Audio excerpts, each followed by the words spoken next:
the fact that we have to this is black. And I'm not talking about the culture, but I'm just saying this is brown. This is brown. And it's like I'm tired of people, I can't tell you how many times people run up on me and just think I have drugs on me because I'm black. And when I say I'll just be at the gas station pumping gas, hey bro, you got that? And I was like, bro, you don't know me. Why you feel so comfortable walking up on me? And now, you know what I mean? People they think they know my terminology. Like, bro, I'm not your TikTok feed. I'm not what you see on TV. I'm a real fucking person that got a real fucking brain, that got a real life experience. For sure. And it's like, but how about like get to know me? Because like if I really showed you where I was from, I'll punch you in the fucking mouth.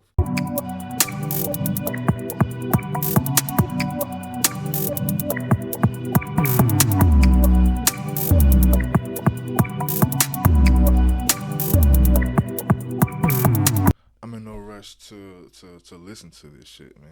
I'm in no rush to listen to it. I was talking shit, saying it's not gonna do shit the first week. Okay. It's not like he's lost it, bro. Nobody want to hear that shit. Like I was just all that shit, man. And on one of my road trips, on one of my trips to New Orleans, I had time. Yeah. I had time, man, and I played the Fall Off, dog. From 2-6, I started writing this man an apology. Oh man, that makes me so happy to hear. Whoa, bro, like J. Cole, hey man, I owe you an apology. I owe this man and a formal apology, bro, because I was so off. I was off because I was like, he's not rapping to me and for me no more. And then the whole beef shit and backing out of the beef shit happened, and that's like, man, I'm really done. Yeah. I'm really done. Like, if he doesn't get back to making like really good music again, I can't fuck with it, man. And that Fall Off did not disappoint, man. Like I can let that shit ride, and it's 2 discs. I can let it ride. Like I was surprisingly shocked. Like that shit, I love it. I love it. Like I was kind of beside myself the first time, and I said some off the wall shit, but I still feel like it's a great project. But yeah, Man, I've listened to that album so many times. my first time I heard it, this I'm gonna say it anyway. My first impulsive thought was, this shit better than Kendrick. This shit better than anything Kendrick ever did.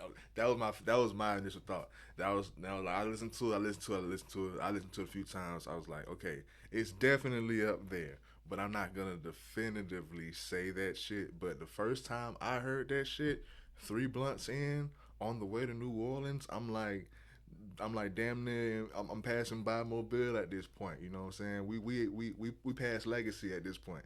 You know what I'm saying?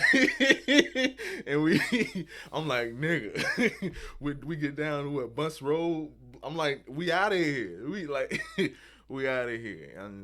But I went back and, I didn't say I went back. I had to really calm myself down, recall everything, be objective with it. Shout out to Kendrick Lamar. He has amazing shit. He does. To Pimp a Butterfly, damn, you know what I'm saying? All that shit with damn was okay. But, yeah. All that shit. Forrest Hill. No, oh Lord, here I go. Section 80, Good Kid. The Pimp a Butterfly. Damn, you know what I'm saying? All that shit. I have to ask, did you like Morale and the Big Step? I did. I didn't care for it too much. That's fair. I love Die Hard. Okay. I love Die Hard, and it's a few other tracks that I really, really mess with. But Mr. Morale is not one of my favorite projects, but it is a decent project. But yeah. So I would say I treat that as an audio movie. I feel like that was a big therapy session. And I'm not the biggest Kendrick Lamar fan. I love him. Objectively, he's a part of my top 20, but he's not a part of my personal top 20. But when Mr. Morale and the Big Stepper came out, it just caught me at the right time. I was going through a really interesting breakup. And when I was listening to it, I was on my way to Georgia for work. And It be them road trips, man. And man, it was the road trip. But like the decision to make this trip, it was like the weight on me was this: if I make this trip, the girl I was with at the time, she might kill herself. And it was like, and she was like, for me, my bias is on me, of course, and I still respect her, and she's still alive. So all this way, it was like a while ago. I'll wait for that. And she's still alive. She didn't, but it was like, it was that weight, as in like, dang, I want to leave this relationship, but I genuinely love her, but I'm not in love with her. And then it's like, but if I leave, will I get that phone call? You know, like, you know, she's dead, and she never pushed to that limit. But I had to be okay with like, I have to live for myself. So, and when Kendrick was like, that I choose me, I can't remember the exactly song on it, bro. I was just like tears, or like when he was going that back and forth that. I don't remember all the names of the songs because I just listened to it like from front to back. That's the only way I can listen to it. But when he's like that bitter argument and it just, lead to sex, it was like that felt like my life. That shit was PTSD for me. I'm like, turn this shit off. Yo, I've only heard that song 3 times. I can't stomach it for real, but I had to go through it. Not even like PTSD is like, okay, and I wanted to save it because I wanted you to get everything you said out. It's like me and who I am, who I grew to be, and who I kind of always was, and always had that awareness and I always had that P-ness about myself. And unless you talking about when I was a young man and you just getting rummaged by older women, I was a victim. But no, that like gave me the game earlier to where I would never let. I'm not gonna say never. I've been through shit, but I would, for the most part, I wouldn't even let situations get that far.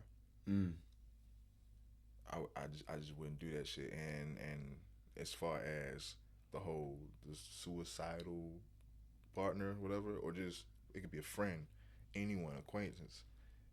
That's respectfully, that's your business. That's your life. The choice for you to check out or stay here. It can't have anything to do with me. Respect. It can't like. I feel like if it has something to do with me, you need to do a lot of inner work, and I just think that's kind of dumb. Like that's your life. That's your life. I got my own life. Like. I don't know. I don't know. I was always kind of selfish in that aspect.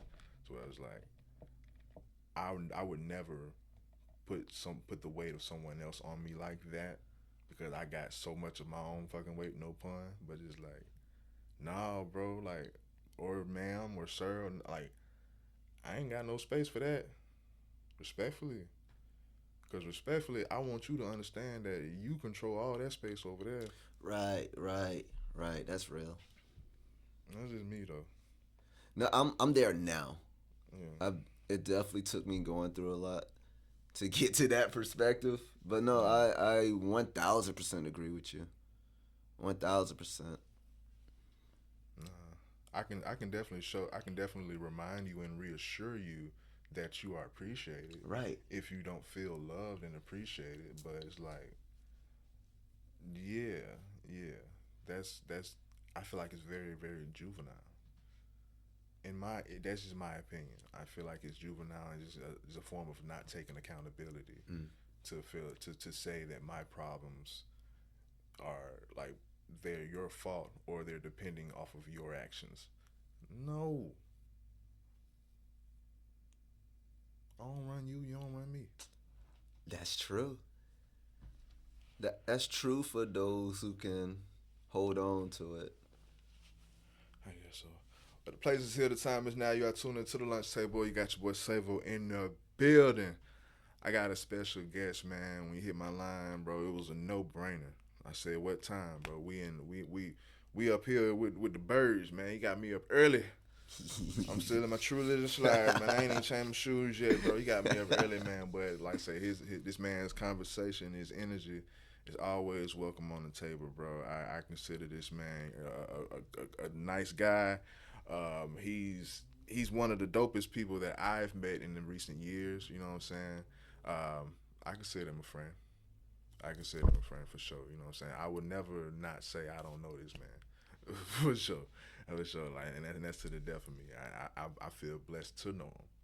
I feel like not everybody should know him, but everyone should know of him. May you please introduce yourself, sir? Yeah, I appreciate that. I am Balance Universal, which breaks down to be you, cause it's enough. It's all you have to do is be you. For sure, for sure. And you were definitely one of my favorite interviews last year. And I said, me and you for the first time. Like I say, you're everyone is a certain color, or maybe a whole bunch of people just linked to a certain color to where that one color gets born because everyone's the same. But man, I appreciate your colors. I feel like I got a lot of colors, and I feel like the world needs more color in it. Yeah, everybody getting so gray. Yeah, no, that's the truth. I really appreciate that, and you saying that because I know you can relate. Being an artist is difficult Mm-hmm. because it's up to us to really look at life for what it is, and like we got to take everything that's in plain sight that everyone want to hide from and then say, oh, look at this, but look at it this way. And sometimes it's like, what? Why would you look at it? Why would you moonwalk? First, like, why would Michael Jackson moonwalk? You know, it's like, why would you like slide backwards? But that become one of the most iconic dance moves that people are still doing to this day. And then it's like, if you even put thought to it, you know, the the audacity to call it the moonwalk. I'm walking on the moon. I'm defying gravity to take y'all somewhere else because y'all can't even perceive the brilliance that I'm perceiving right now. Facts. Shout out Billy Ocean. Continue. Oh man, but that's why I feel like we all are artists, but it take boldness to um, own the title. That's why you got a lot of closet artists. You know, it's like, oh, I do it. Oh, it's a hobby. But then for this, like, I let people say, oh, it's good for you to have a hobby. This is my life. This is literally what elevated me as a man. Was my art. Me doing it when no one was checking for it. Me doing what I didn't know I was doing. I've written a lot. I've I've tried a lot of different things. I've put myself out there a lot. I've been booed. I've been mocked. I've been We gonna get into that. applause. I've gone through it, and that's why I'm very adamant about reminding people that your numbers on social media is not your worth. Mm-hmm. It's a it's promotion for you, yes.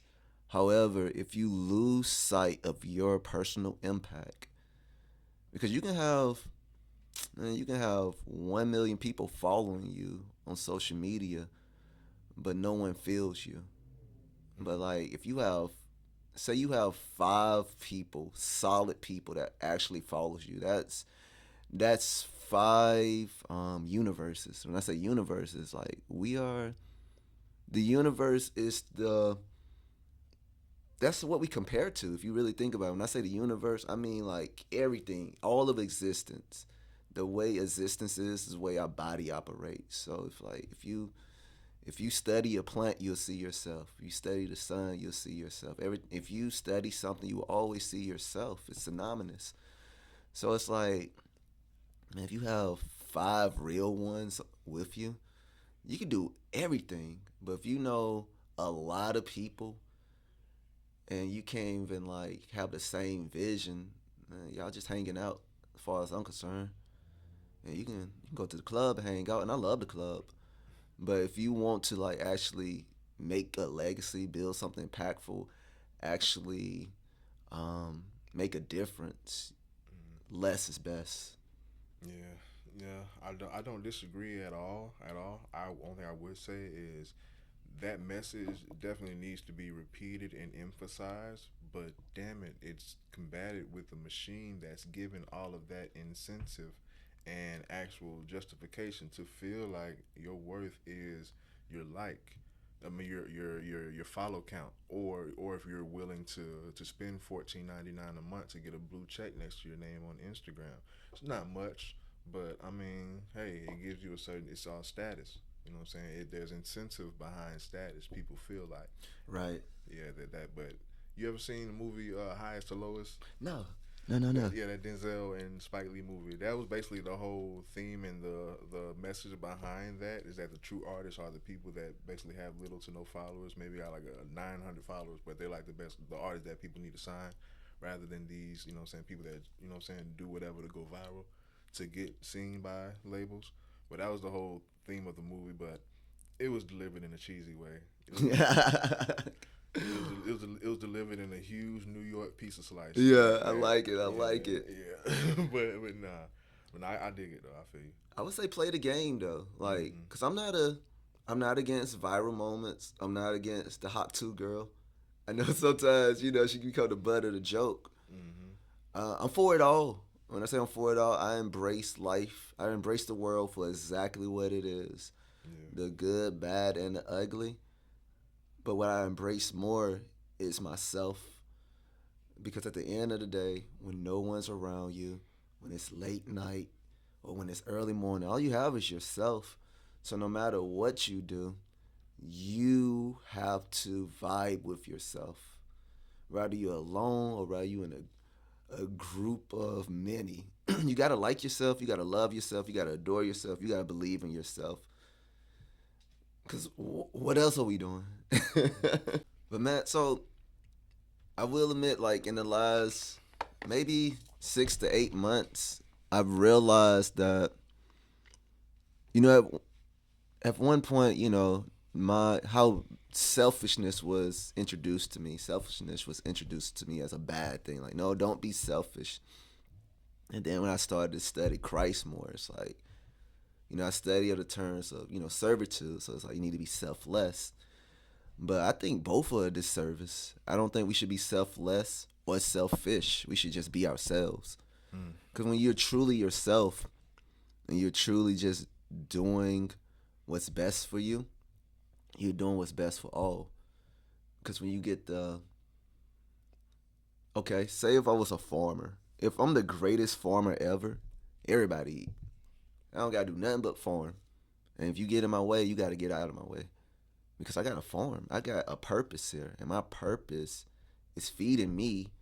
But the beautiful part about feeding myself is it feeds everybody else. But all I need to do is focus on this. Why would you stop me?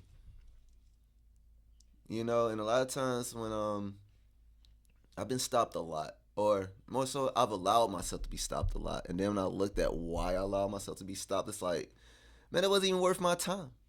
Mm. But I was being selfless. But then it's like, but then we have to talk about what's selfishness. Selfishness to me is like you going beyond yourself now because it's like if it's I'm you have to ask yourself. I'm big on the why. Why am I doing this? I've once only done things for just rather recognition, rather more so for me. I can only speak for myself. I've done extra stuff for recognition, to kind of fill some voids in my life. But then it's like once I got certain things, it's like it was almost like I didn't get anything, and it's like, damn, what's the point of that? But I've also like made myself lesser to feel like I was doing good, but I didn't feel good, and it's like, what's the point of that? But when I truly just, this is me. Who am I? And once I answer the question, like, oh, that's me. What if nobody likes that? Can I be okay with that? And then it's like, you know what? Yeah, I can be okay with no one liking me as long as I like myself. And then you realize as you move like that, people come and go. And no, it's not consistent, but the consistency you do get is you won't doubt yourself. You're always sure of yourself, and you know that no matter what, I am here for myself. You want to know why that's like? I would say that's like progressive from most people. Like, fuck if anyone else like you as long as you like yourself. Most people hate themselves. So damn it, at least let me get other people to like me to give me that assurance or appreciation or even dopamine. Because I hate me. Because motherfuckers lost their self or they have no accountability. They don't understand that you're in control of you. So if you are in this position, it's more than likely based off of decisions that you made and your mindset. Change it. Yeah, yeah, and I like how you say change your mindset because I've been definitely studying the brain more. You do a lot of studying. I do a lot of studying, man, because it's important. You gotta study to show yourself approved, and I learned that from the Bible. Um, the big thing about the Bible, I do love the Bible. I wouldn't say I'm a religious person, but if you actually take the Bible and apply it, what you can, that which makes sense to you. If something makes sense to you, apply it. Sometimes we get sometimes I believe we get overwhelmed with what we don't know. But if you just take what you know already and just max it out, your life would be amazing for you. For you. And then it catches up around you. But you gotta make it amazing for yourself first. The simple things. Appreciation. That's why the Bible speaks about gratitude a lot. So if you if you look at God as yourself, if Jesus came for you to be one with him and Jesus is one with God, so now we're talking oneness. So if you become one with Jesus, who's one with God, now you are essentially God. And I'm not speaking about that in an egotistical manner, because that's a fun word. It's a fun buzzword, ego. Ego, ego, ego, Everyone love to go to the ego thing right now. I do too. But it's almost like that little special weapon people use. Like, I'm just gonna say you got an ego problem, so we don't have to really talk about anything. But that's how I feel. Toxic masculinity. Yes, yes. But once you see yourself on a higher level, when they say have the fear of God, people think sometimes fear is scary. It's like, no, have a deep reverence of God. So if you're one with God and you have a deep reverence of God, that means you have a deep respect for yourself. If you have a deep respect for yourself, when you trust in God, and if God is in you, you're trusting yourself, because now you're counting yourself to elevate to higher levels constantly. It's a constant growth. So why stop? And if you're always going up, that's really growing up. It's not limited to the circumstance of whatever society deems as acceptable in that moment. Literally, it's a moment. Mm-hmm. It's such a moment, and things are, and like right now, I don't even know what's trending right now, but there's a lot of trends right now. Like there's gonna be a lot of trends tomorrow, and a day after, and a day after, and trends repeat. Yeah, we're in a world of trends. A world of trends. But if you solid in yourself, what can anybody really tell you? Yeah, nah, that's facts, bro. But like I said, I love your conversation. I feel like I'm officially on the level of Joe Rogan when people like you come up and I have these conversations, dog. But for the people in which this may be their first time witnessing you, discovering you, man, give a brief background about yourself and how did you end up here today?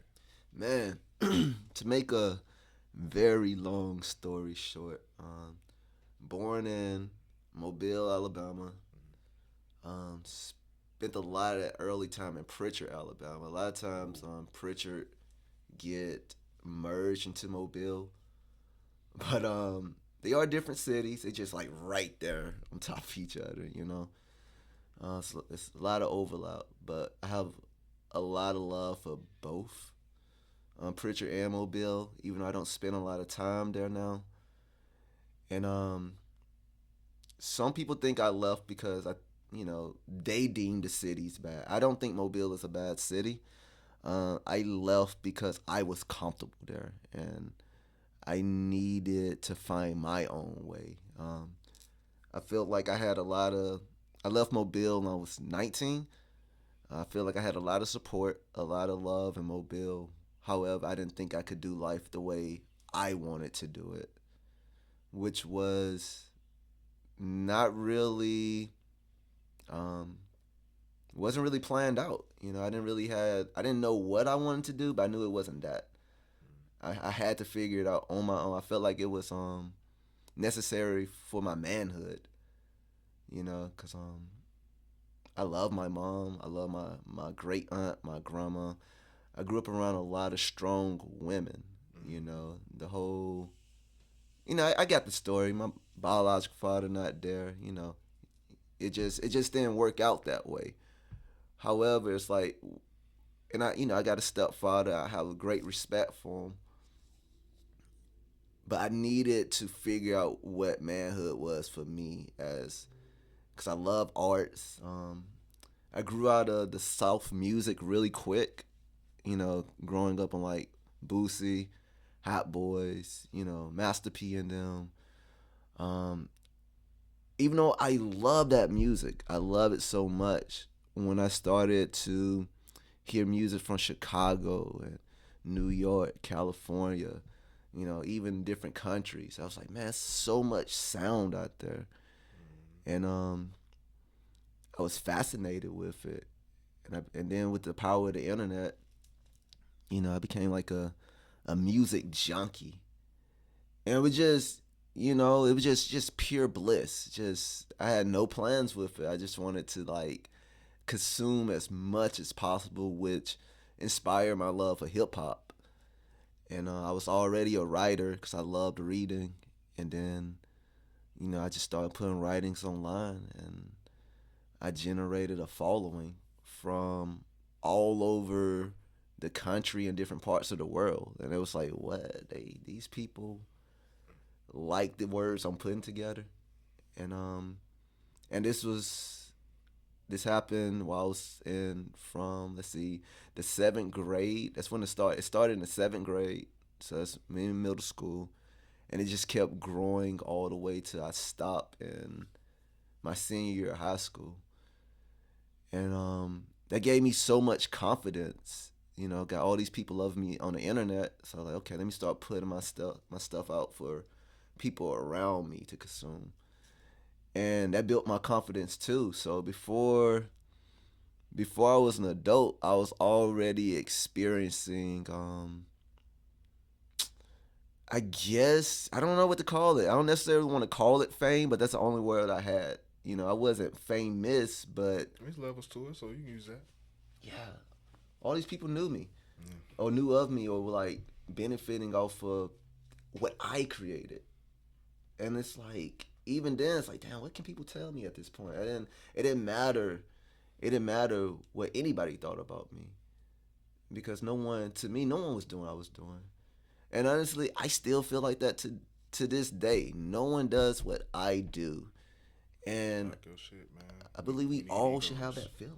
Yeah, we need egos You know? to a certain extent. Like I feel like there's a balance to everything. I feel like an ego is definitely needed, but humility and respect is needed as well. But like, Definitely. don't be too modest because I've been holding my tongue a lot, trying to be too modest just to not step on toes, just to blend in. Yeah. It's like no, I don't blend in. I relate to that greatly. Greatly. Because the thing is, man, like the quicker you I say this a lot. I tell people go for what you want. Be like, what? It's simple. Go for so the simple things are the hardest things to do. We love complexity because we can just get lost in it. If you don't like the art, the beautiful art in here, I can get lost in that forever. But if I just draw a circle and say that's the answer, it's like, nah, it can't be that. And maybe that's not the best analogy, but just to speak plain, is if you truly go for what you want, you'll figure out if you really want it or not. I thought I wanted to be a guitar player. I bought 2 guitars. I'm still not a guitar player. I don't like it enough. Like, I got a free guitar and I'm not a guitar player. man, it's struggle. It's like when you putting all this pain on the tips of your fingers. You gotta learn the notes. It's tedious. It's very tedious. But what I don't mind is writing all day. What I don't mind is producing a beat. What I don't mind is recording my vocals. What I don't mind is DJing for hours. Those are tedious things too, but those I do with ease.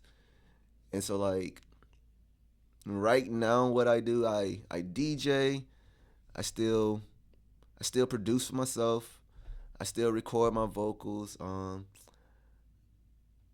I do my best I study a lot to break down concepts to empower others. By empowering, I'm not really empowering them. I'm just reminding them that you can empower yourself at any time. It's all in you to do. I've done a lot in debt. I've done a lot with no money, and I've done some things with money. Before I moved to Pensacola, I want to say 2 years before I moved over here, there was a time where I had the security per se. I had the job, the woman I love, the house, a very reliable car. I even had a garage. For me, that was like, wow. Okay, we figured it out. We did it. Parents proud of me. People looking at me like I got the answers, and I had answers. I'm not gonna say I had all of them, but it wasn't enough for me because it was still that part of me that wasn't satisfied. What we call the dream. And the thing about the dream is, it's scary to wake up and actually turn your dream into reality.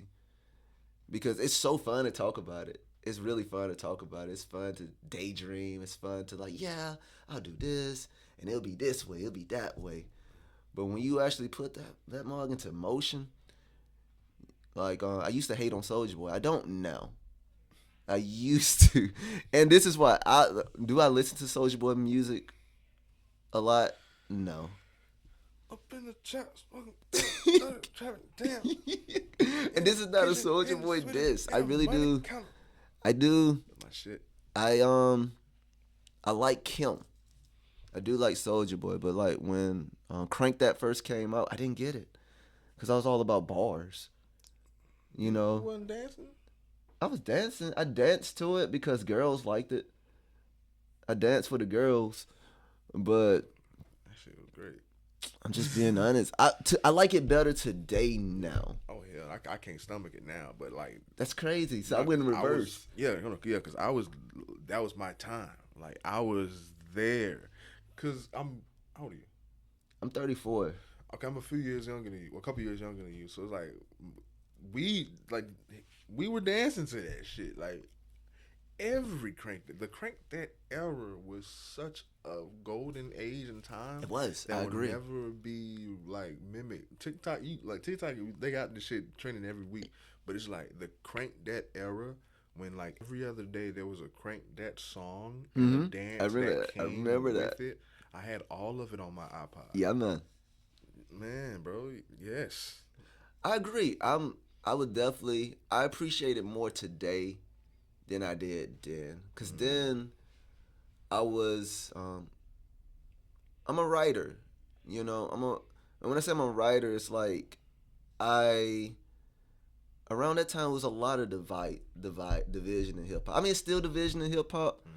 It still happens, but during that time it was more, you used to call them bubblegum rappers. And the MCs I respected.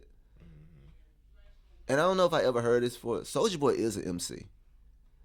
And I have to say that to be an MC, you have to move crowds. You have to move crowds. And a lot of times, like, words words are not powerful. And I'm going to say that words are not powerful. Intentionality is powerful. People can say words all the time, like, but it depends on the power within that person saying that word. Some people are like, oh, let's go to the store. You ain't going to the store. Hey, we going to the store. Oh, we about to move to the store. You gotta feel that shit. And like Soulja Boy made us feel something. Soulja Boy still make us feel something to this day. When he's like, Drake.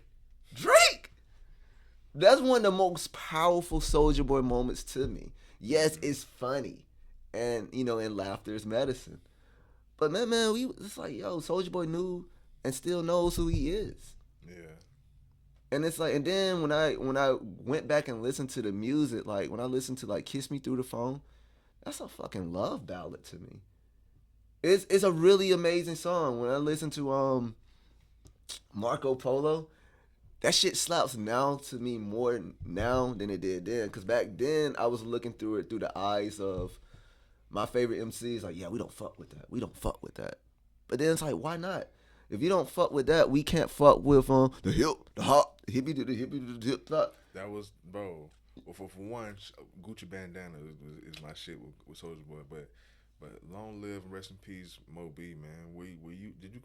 Nah, you didn't know me when I was shooting out the barbershop, man. But my cousin got me started, and we used to have our back and forths all the time, bro. But that's what I was saying, because they were talking about Migos and whatever, like all the mumble rap. I'm like, bro, you can't say shit about the shit that we like and call it mumble rap or demean it when y'all had Das Effects. Like, They Want Effects is a hit, but they literally came out and said bump skiggity bump skiggity bump. Like, bro, that's literally the intro of the fucking song. Yeah. And like, they doing that shit through the whole song. Like, they literally doing that shit. Like, they're literally doing that shit. And I played it, we in there rocking. And I'm like, bro, y'all know they mumble rapping? Bro, yes. And Migos dropping bars at least, you know what I'm saying? Like let Migos rock, bro. Like, how y'all dissing that, but y'all had Das Effects. Man, no, I agree. And we can, no, wait, I'm gonna take it a little bit past hip hop. Yeah. Take it to so there's a song, Fleetwood Mac. Yeah, you know Fleetwood Mac. I love Fleetwood Mac. Yeah.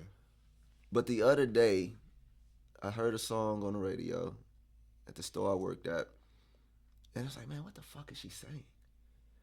So I had I Googled the lyrics, Shazammed it. What the lyrics told me she was saying, I had no idea. And then I was like, I can't remember the song right now, but I was asking people like, do you know what she's saying? Do you know what she's saying? It's something about hip hop that people love to say, we will know what they're saying. Well, let's really look at it. We have different accents. We're from different places. We all talk differently. We use words differently. So, and a lot of times we're listening to the music first anyway. The music is what's moving us. And it's like, man, I just feel like there's so many devices to make us look down on each other, especially in hip hop. The fact that, like, man, I'm so hyped that hip hop made it past 50 years, and they always trying to kill it. This question I have, because I'm letting you rock, but you kind of going through or touching on points that I have, like talking points that I have that we can expand on. But just when it comes to hip hop, because one question was like, what was your opinion on the state of hip hop? But this is a 2-part question that I would like for you to definitively answer. One, do you feel as if we need a hip hop Hall of Fame like the Rock and Roll Hall of Fame? And then the 2-part question is it too late to do that now? And if it's not, then cool. But if it is too late to do that now, what year should it have started? I believe this is the time, because we're 5 decades into hip hop. This is the time to have a hip hop Hall of Fame,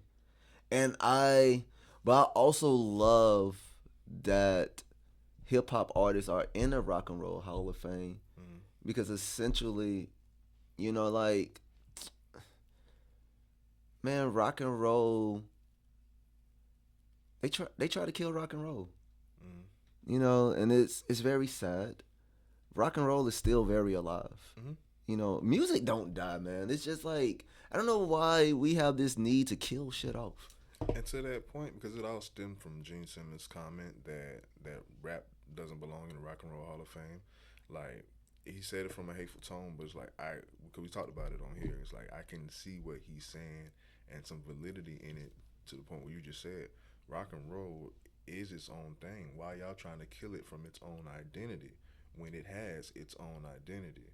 And I feel like it became a great thing because the Rock and Roll Hall of Fame is now synonymous to just greatness in music in general. Yes. But it's like to the rock and roll fans or the rock and roll community, it's like, whoa, hold on. Hold on.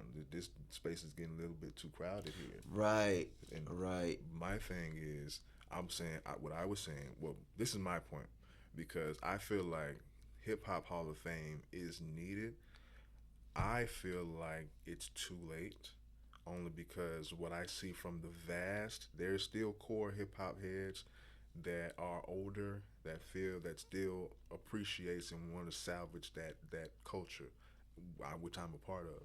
But the vast and the generations that below us and coming up, they have so many subgenres of rap. You got the rage rap, the emo rap, the opioid rap, all this other shit. To where, to be honest with you, these real rappers want to be rock and roll, like they want to be rockers. Like I'm seeing like the Playboy Cardi and shit. I'm seeing a rock and roll show. Like they really want to be rockers. So when it's but essentially that's not hip hop.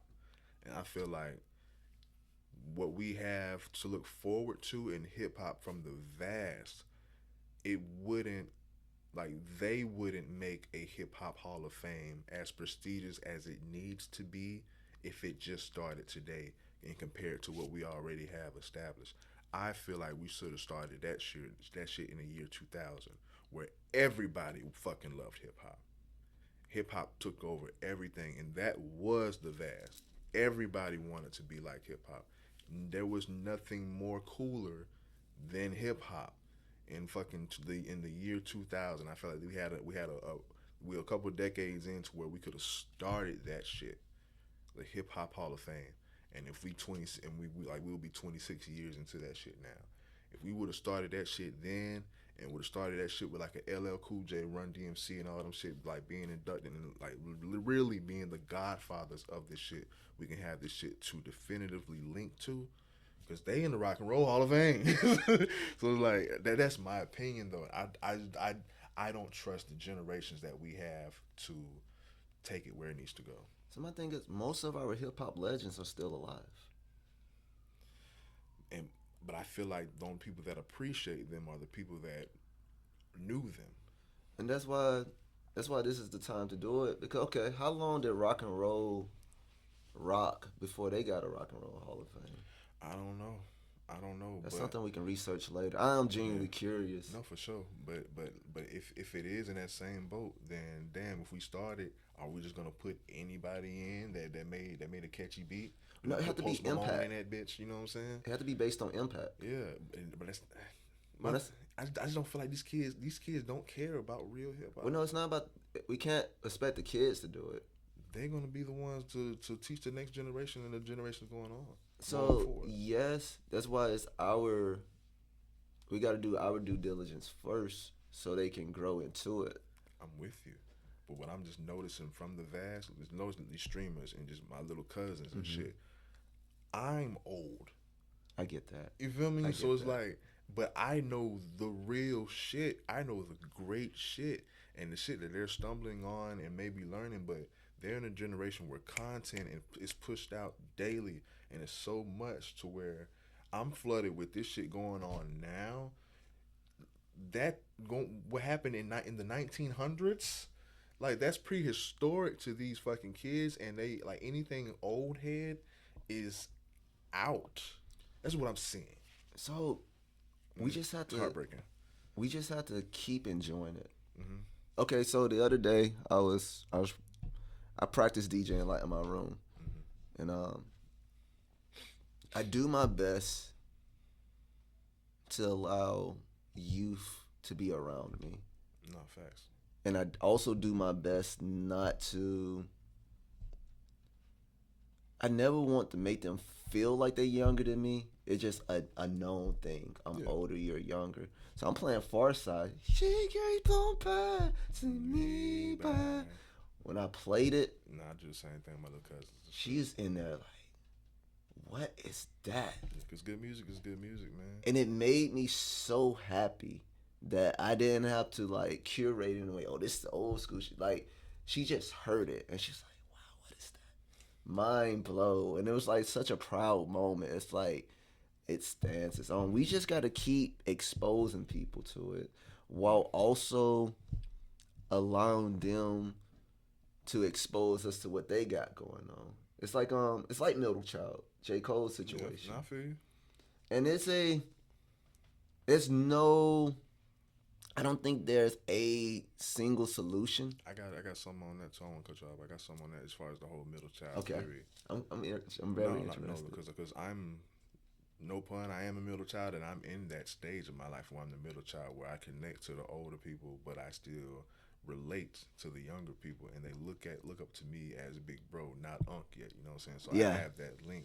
But what people don't understand, what our generation or the people in my era age needs to understand is that yes, we have possibly the most influence right now. Yeah. The middle child has the most influence We do. from throughout the whole spectrum, but the responsibility of that influence means a lot. So we have to work on, well, for one, like and this is what I noticed, we have to be aware and just be aware of the image that we portray. For one, to where the image that we portray and the knowledge that we can spew, to where the older people can be like, okay, I feel good about what's to come. To you know what I'm saying, I feel good about giving you the reins. And then we have to be uh, inspiring enough in the right ways for the youth to be like, I want to be like that. Because you can easily look at someone older and be like, hey, I don't want to be nothing like you. That's So true.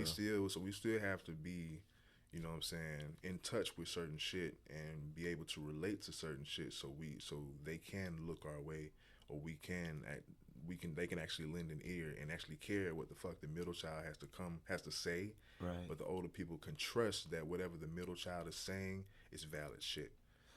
So I it's a lot of agree. responsibility that a lot of people don't get. I agree. One of my favorite artists that I don't listen to a lot, because that's a list for me. It's like it's some artists I really respect, but I haven't dwelled into their music like that. Little Uzi Vert. Lucifer? Oh. Like, Little Uzi Vert. You call him Lucifer? All right, that's fair. That's fair. I mean, he's one of my favorites too. I know. I mean, I'm being facetious, but I mean, if you say his name fast, it is Lucifer. That's interesting. The reason why I do vibe with him, even though I don't listen to his music often, because Because it's Lucifer. well, not necessarily that. that's a whole nother. That'll take me down another route. But it's the impact. It's the he has some heartfelt interviews where he's like, yeah, this is what I'm gonna do. How I take it, this is what I'm gonna do. And he just went for it, and he did some weird stuff, and he got the people going. He got the youth going. But is it worth your soul? Um, I'm not even saying like literally, but like so I can't. I can only speak for my own soul. I can only speak for my own soul, and that's the only soul I'm accountable for. But I'm simply just looking at the power of consistency and doing it. If you believe in something, I don't I don't I don't know your reasons why you believe in it. I don't know your intentions, but it goes back to the power of intentionality. If you intend for something to happen and you commit to it, something's gonna happen. And I just try my best to see what examples are there, and I try to learn from them. I try to say, okay, how can I break this down and use it for my agenda? no. I mean, I feel you. I don't disagree at all. It's just I there are other artists that I would put that towards. No disrespect towards Lil Uzi Vert, but I just feel like, you know what I'm saying. Not who am I to discredit anyone's work as an artist, but I would definitely say that I wouldn't anticipate or assume, okay, man, his work as an artist or he's just always working hard. He probably just live in the studio, you know what I'm saying? We've seen Wayne do that for decades, and artists alike. Like if you at that level, that just comes with it. But I just feel like in a certain way, let's say in my opinion, I feel like artists like that more so took the easy route. Okay, um, there's incentive behind evil, so let me just do some evil shit. I'm gonna get rich. I ain't really gotta, you know what I'm saying, really show my craft. I just gotta spew evil. We get rich. When money go down, hey, let's get eviler. I think that's easy. I don't really wanna. So I don't know the evil he spewed, but it's like it, Lyrics. huh? You don't listen to the lyrics. So the thing is, if I do that, it's like I have to discredit a lot of hip hop, Yeah, and do it. but I have to discredit. But my thing about okay, this is my thing. And I don't want like I don't want to discredit anyone because at the end of the day, it's art. Okay. It's all art and it's entertainment. And I feel like there's something wrong with you if you're too married to it, if it affects you too much, because it's all art and entertainment. Of course, I don't like the impression the inspiration that it has on the youth. You know what I'm saying, and the misguidance. That's my biggest thing. But at the end of the day, if it sounds nice, I snap to it. So okay, let me tell you the song that got me to Lil Uzi Vert. What's up? I know you said you'll get over it. I'm serious. I feel you. That's I feel what you. got I feel me you. into him. I feel you. I feel you. And so that song's an outlier though. you know, I like the Outliers, That's cool. but also, man, it's like I do feel like hip hop get blamed for a lot of things when it comes to the youth. In my opinion, it's like before. I feel like all the violence and stuff just got thrown on hip hop. But what about the whole, man? I think what had more of an impact was the movie industry. And it's not me trying to say this is worse than this. I'm just saying it's like Sure. I just find it interesting that one, we're already called black when we have copper skin. I much rather the term copper skin because, like, to me, black is too synonymous with death. And it's like, and no, I'm not against Black History, man, because like words have multiple meanings, right? But I just find it interesting that, this is black music. We had to fight. We had to fight to get our music respected on a global level. But it's like, oh, that's just either urban or that's black music. One of the biggest moments I loved is when Tyler Creator won a Grammy for Flower Boy. And he said, this is not a rap album. Yeah. But they didn't know how else to put it. They thought, oh, this is rap music. It's like, no, this is not a rap album, See, bro. that's the But shit thank I'm you. talking about, bro. Cause that's like similar to the J. Cole shit. I was on fucking Odd Future when I was in high school, bro. Shout out to Oldies. You know the song Oldies? So I wasn't into them like Bro, that. like, so I remember Yonkers. I remember Devil Worshiping Tyler. I remember the edgy motherfucker. Like, I remember the Goblin. I remember when this nigga was really spitting bars. Y'all like this shit? Respectfully. But shout out to the Odd Future, dog. Y'all remember them Goblin days, dog. Like, if it wasn't for that, if it wasn't for Yonkers, but Yonkers is like one of the most evilest shit ever. Okay, so you just reminded me of something. I'm gonna let you keep cooking, but you just I'm remind. done. So okay, I've never said this out loud to anyone, but hip hop is the closest thing, and I'm okay with people challenging me. I love when people challenge me. That's why I speak. Hip hop is the closest thing to Shakespeare that America has. Yeah, that's why they redid Romeo and Juliet. And But they were damn the rapping. thing is, that is not the popular opinion. That's not the opinion they putting out there. Oh yeah, definitely. Like after, I don't want to cut you off, but like I said, Oh, we my flowing. interjection is ad libs and just like agreements. But Hamilton, like, should have showed the world that, like, Hamilton took over the world.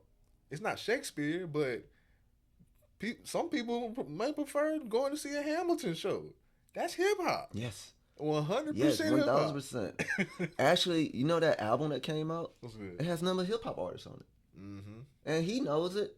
And like, and that's the thing is like, people, man, artists appreciate hip hop.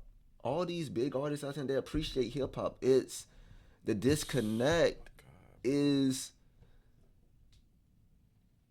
the uninformed consumers. Yeah. What you just said is a big thing. The artists know because being a wordsmith, a lyricist, that is a high art. It is. That is a high art. So hip hop rappers, battle rappers, just the huge lyricists, they are gonna get high praise when it comes to real artists. Like if you go to an art school, if you go to any like arts community, if you can freestyle, if you got some rhymes, oh my God. Okay, so J. Cole again. Mhm. Did you see the J. Cole freestyle on LA Leakers?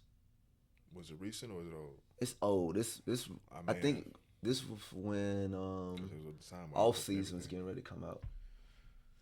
No, I wasn't rocking around that. I listened to it. All season isn't horrible, but I wasn't the J. Cole fan that I was. That's at fair. that time. That's fair.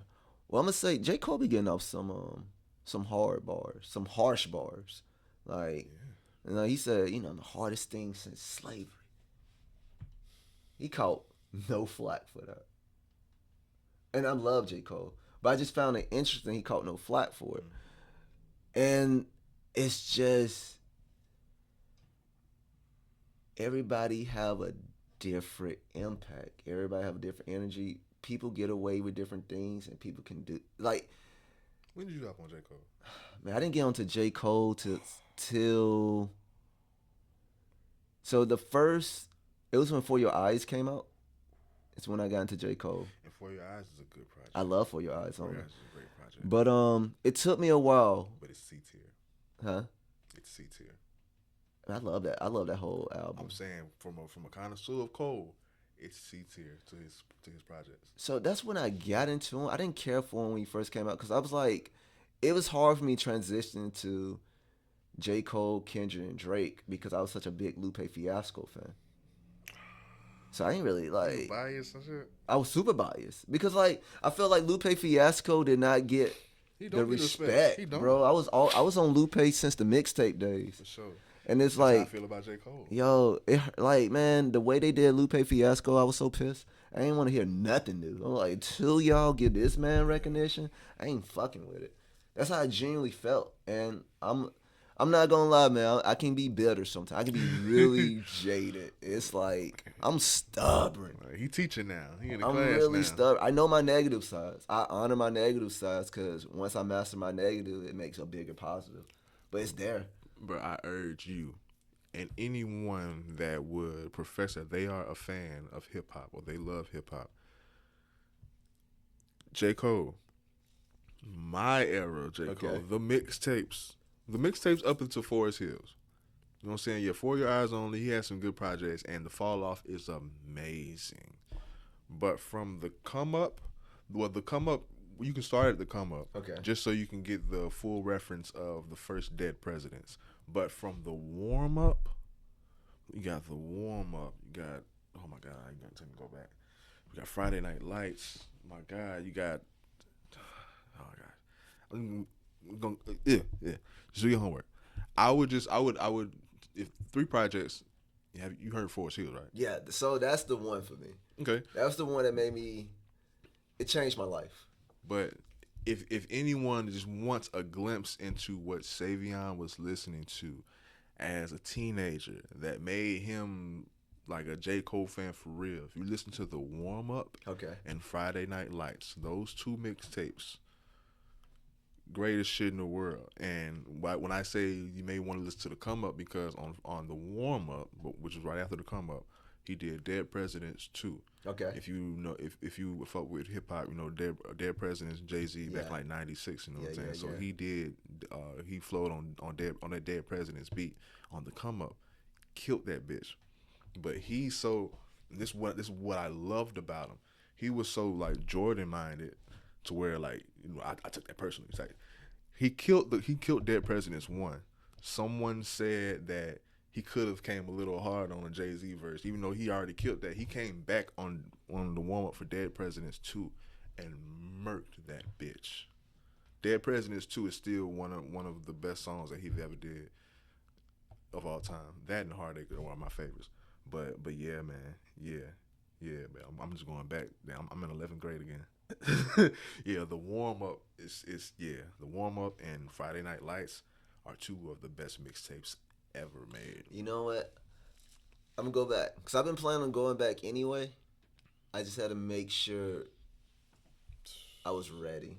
What? But you can definitively say that you've never heard any of that.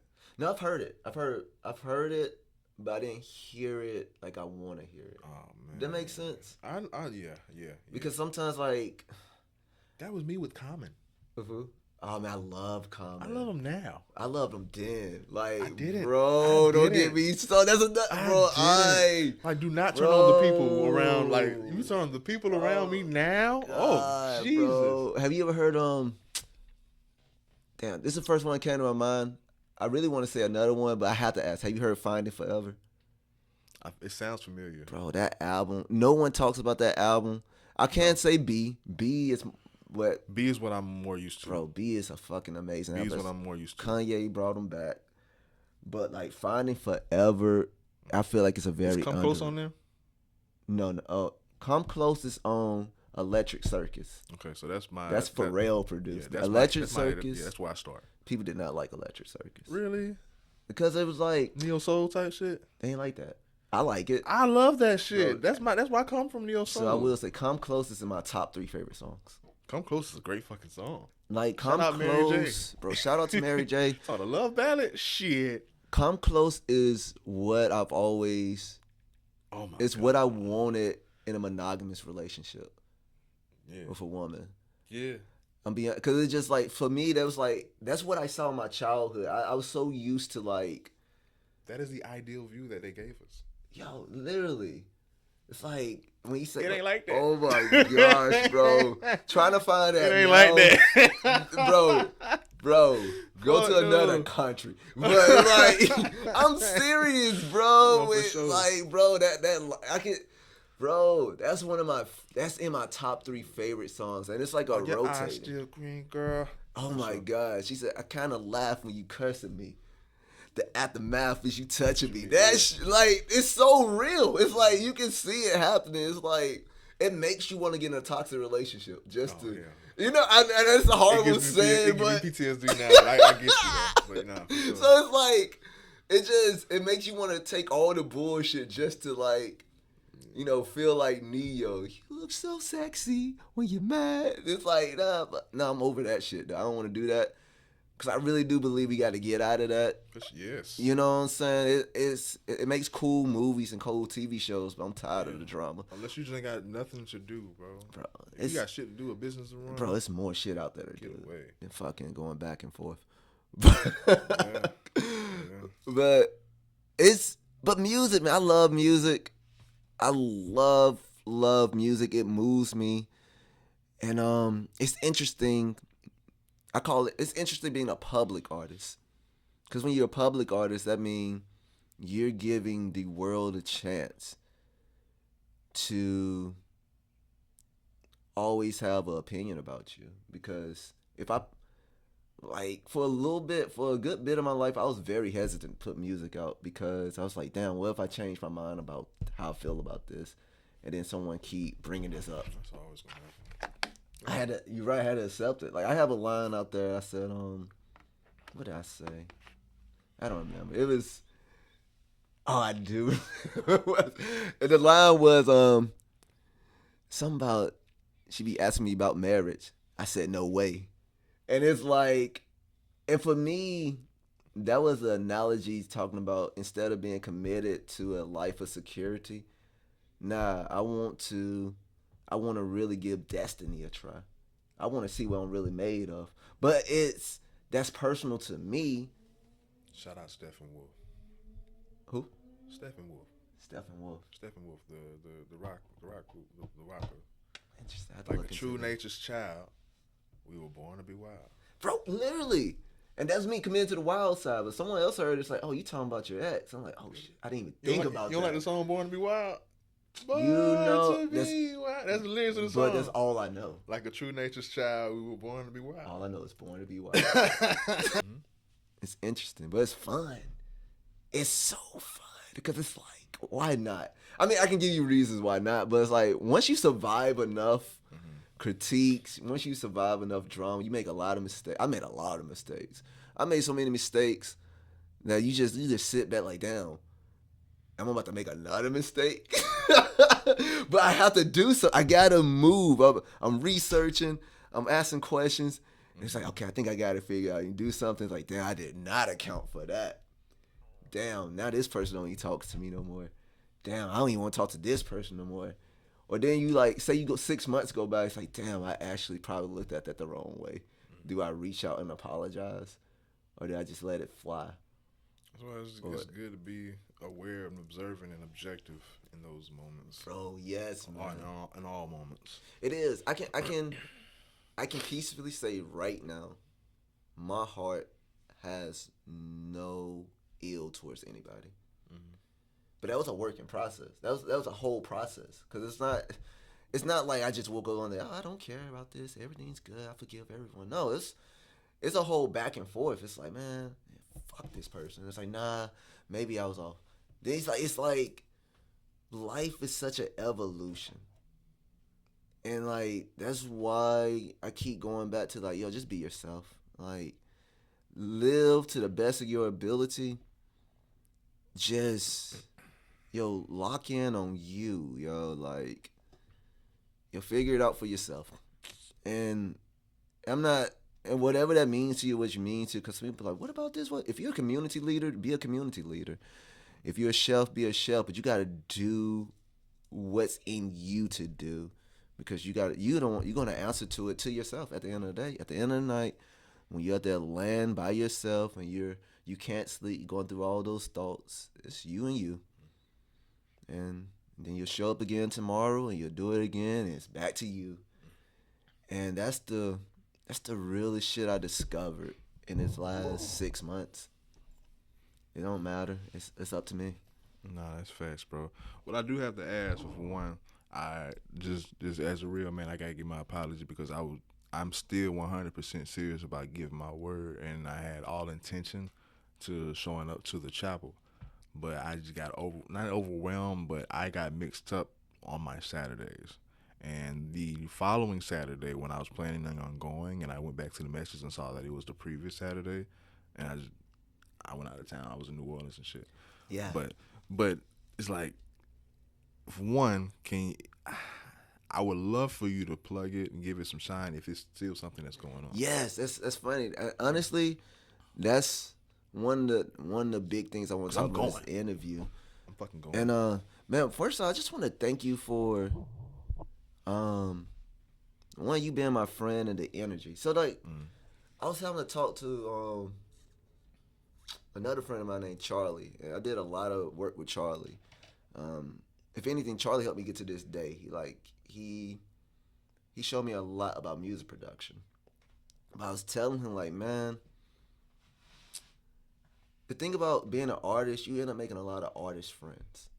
So when you have artist friends, you gotta understand that if you got something going on, 9 times out of 10, they got something going on.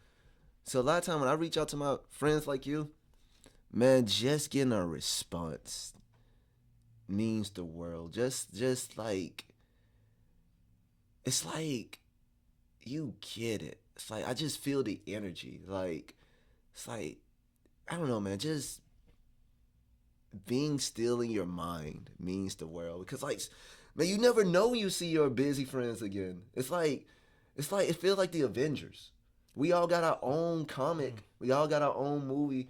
Yeah. But sometimes we got to come together, and then we really got to enjoy those moments because it's like, oh man, so good to see you. Catch up. Now you got to go do this, and I got to do that. And it's like, it's a lot of shit to do. And it's a lot of truth in that, but and I wouldn't disagree, but I will also say it may just be. I mean, I'm not gonna chalk it up to humility, but I'm a human and I'm accessible, and I'm not gonna pretend that I'm not human, and I'm not gonna pretend that I'm not accessible, unless you were just someone that I shouldn't have access to. Now I would deny people's access if I know that their energy shouldn't be around me. But no, if you already are in good graces with me, then for the most part, I'm accessible. I appreciate you saying that. That means a lot to me. It means a lot. Yeah.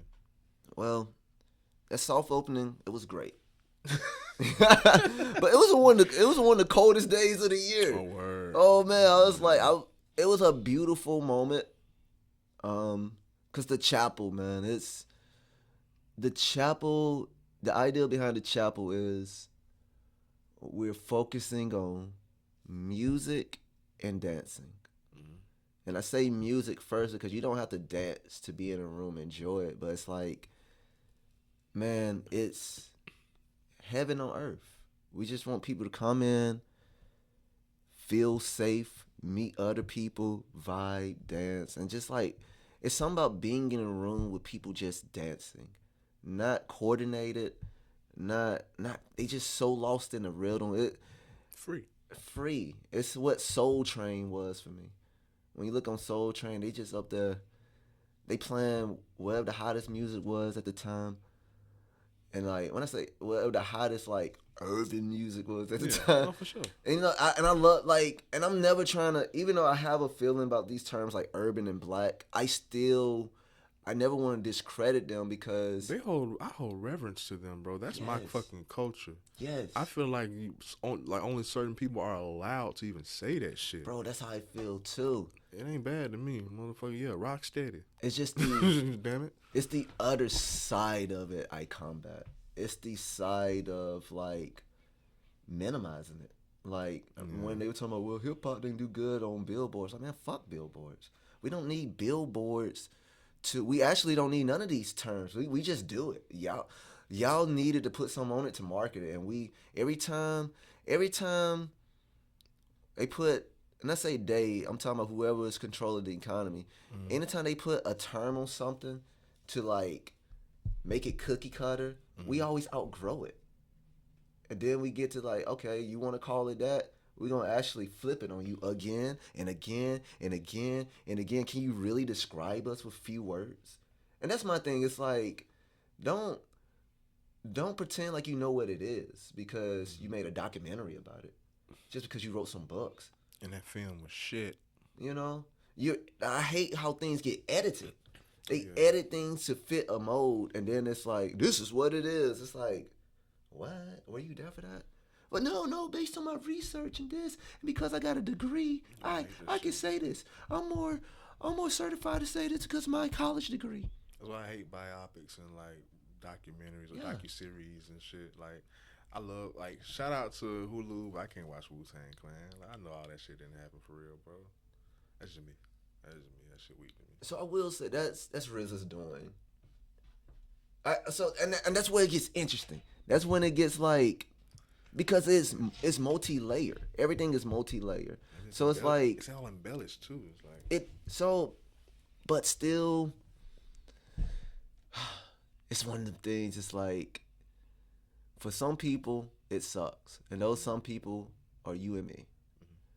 But the impact that it can bring, it's like, it's one of them things. Like, it just makes you say, damn. I agree. It's similar to what we were saying earlier with the block party. It's like, I could definitely reenact that on a set in like a movie or whatever. I can definitely do that, or it can be done, but it can't be 100% synonymous. Like, it's not going to be. It's either going to be not fully there or too embellished to where it's gonna make impact, but you're still not gonna really, really, really know. Bro, So relate to everything you're saying right now. My pain, Mm-hmm. my individual pain daily is that I feel like I'm MC Hammer and Tupac. I mean, MC Hammer was a big gangster. People don't know that. I know that, Yeah. but what do most people know MC Hammer for? Losing his money, going broke, being a joke, Oh, the dance. I would say most people know him for "Can't Touch This." I mean, yeah, the hit song and just going broke because he was a term for going broke for a long time. But not everybody know that. Unless you were part of the culture, that's Exactly. why I'm so enriched in my culture. That's what I'm saying. Yeah. When I'm saying most people, I'm talking about Outsiders. everything, all of it. I'm talking about pop culture. Mm. Pop culture is whatever makes it up there and people can use to control the economy with. That's what pop culture is to me. It's whatever can stimulate the economy and move the nation to certain places. You never heard motherfuckers say go broke like MC Hammer?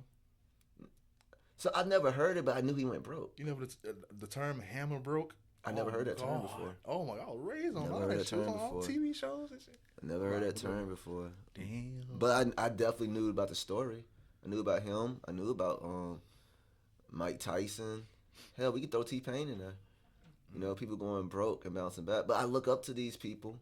But you know, the reason why I say MC Hammer is like he did, you know, he was considered a bit crossover. Hip hop and pop. Like, you know, that's people like, okay, hip hop is not bad. We got Can't Touch This. Do parachute pants. It's friendly. But then you got Tupac like, nah, this is what it is. Mm-hmm. Yeah, he was dissing him. But both propelled hip hop forward because now the hood is not just synonymous with danger. The hood has made a lot of come ups. But MC Hammer did bring that danger. Again, he did, but that wasn't what he was marketing. No, for sure. You know what I'm saying? With Tupac, you expected it, but MC Hammer, it's like, what? MC Hammer was a gangster? Until he went broke and he signed with Death Row. This is true. This is true. Pump, stand up, oh, like This is shit true. out of here. But let's also look at No, I'm just talking shit though. No, I agree. But I do want to also bring up the great Rakim. Oh yeah, he should be. He gonna be performing here soon. Oh hell yeah. Rakim was definitely about it, but his lyrics was tough, but it was never like Tupac's Yeah, lyrics. shout out my uncle John. That's his greatest artist of all time. His favorite. He still called him the God MC. He is the God MC. He the hardest lyricist. He never cuss. Bro. So like, man, it's like I love it all. I love it all. I embraced it all. At the end of the day, I'm an artist. And as an artist, I'm constantly at this point in my life, I want for those who have the ears to hear and the eyes to see to tap in the universal ability to take the reins of this reality and create whatever they want. It's for whoever want it. If you want to be at the top, you got to climb. And the top is not limited to what is validated through media. It's through knowing within. And some people die before they get to see the impact. Oh yeah, and that's that I feel like it's a big reason that causes people to not even care about making an impact, or that discourages people to do the right thing, or like say aid towards the impact. Because I'm not gonna live to see the fruits. I'm not gonna live to see the result. It's not gonna really affect me. Why would I do this to affect your great grandchild? I'm worried about me, and I'm seeing a lot of that. Yeah. It's there. But I will talk about the chapel again because Yeah, for sure. Yeah. I will say because When can we go? So the chapel is every Friday and Saturday. The idea is rotating DJs, so you can get something different every night.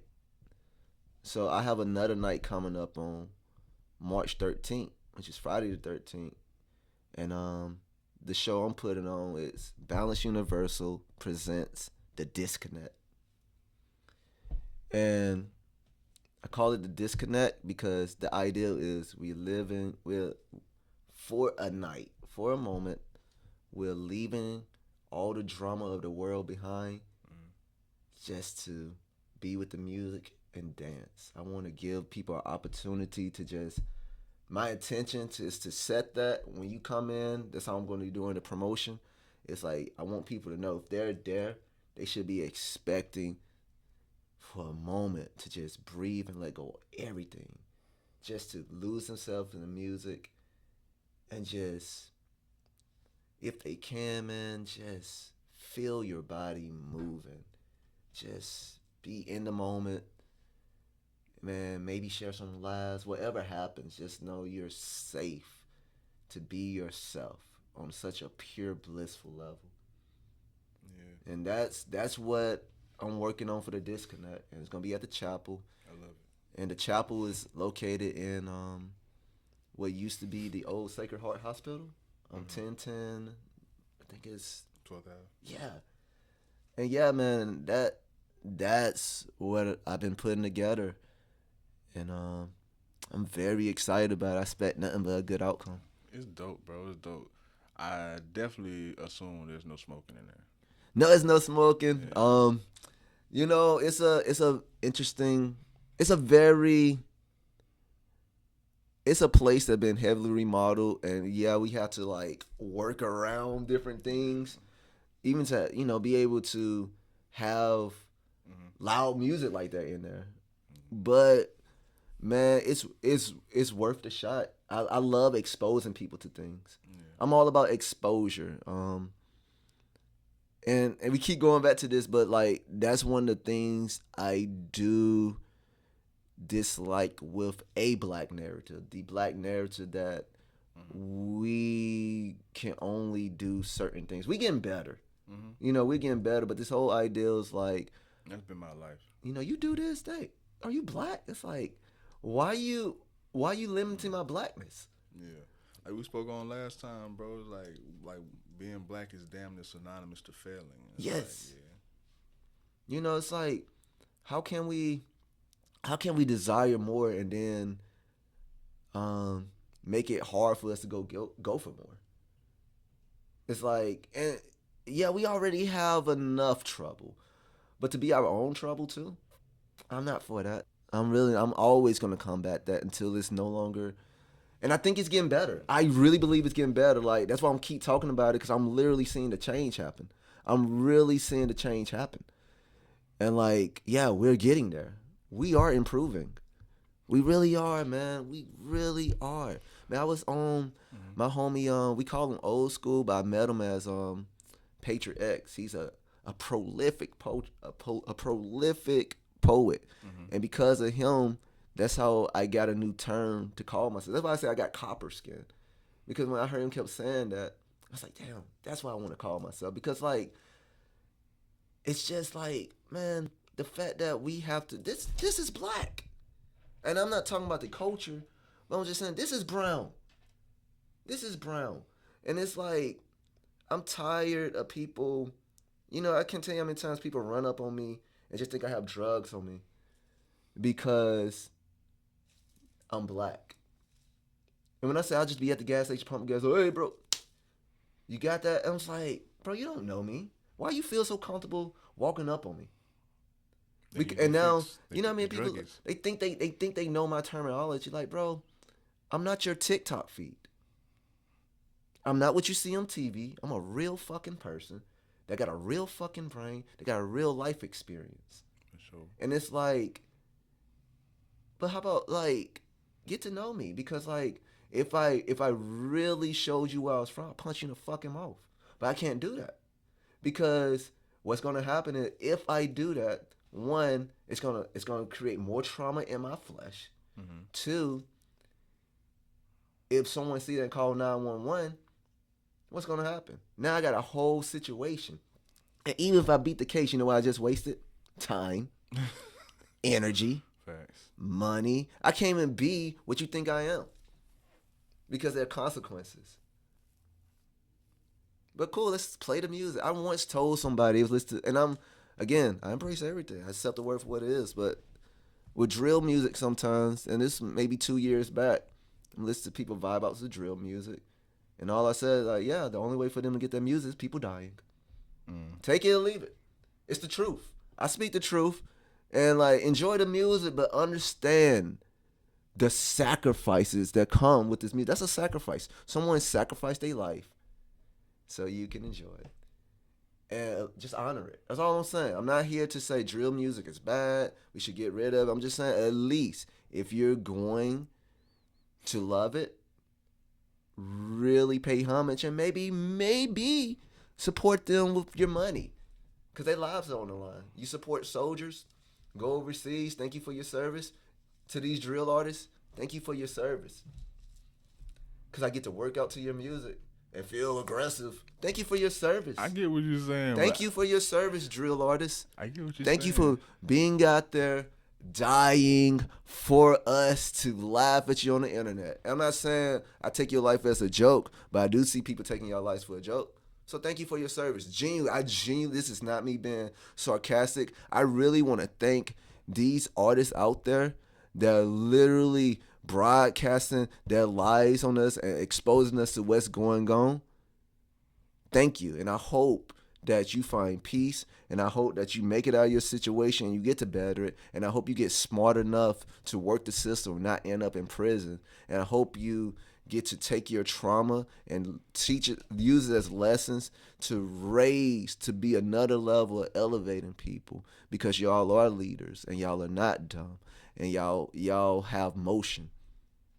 Yeah. And it's militant, and I know that because I did 12 years in the Army, and everything is about strategy. And like, yeah, y'all are leaders, and y'all can take it wherever you want. Allow yourself to imagine greater and go for it.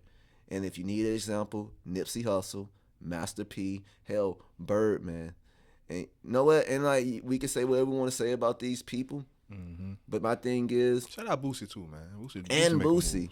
And you know, yeah, it's not always pretty. No. But what the fuck you expect when you come from fucking war zones? I don't know why people just think that this shit just disappears. It don't just disappear. It's coded in a body, yo. You ain't have to be a part of it. You just gotta be around of it. You know what I'm saying? Like, yeah, you can be adjacent to that shit. Exactly, man. Like, I grew up being used to hearing gunshots. I didn't shoot nobody. But it's like, it didn't bother me because it's just a part of life. Yeah.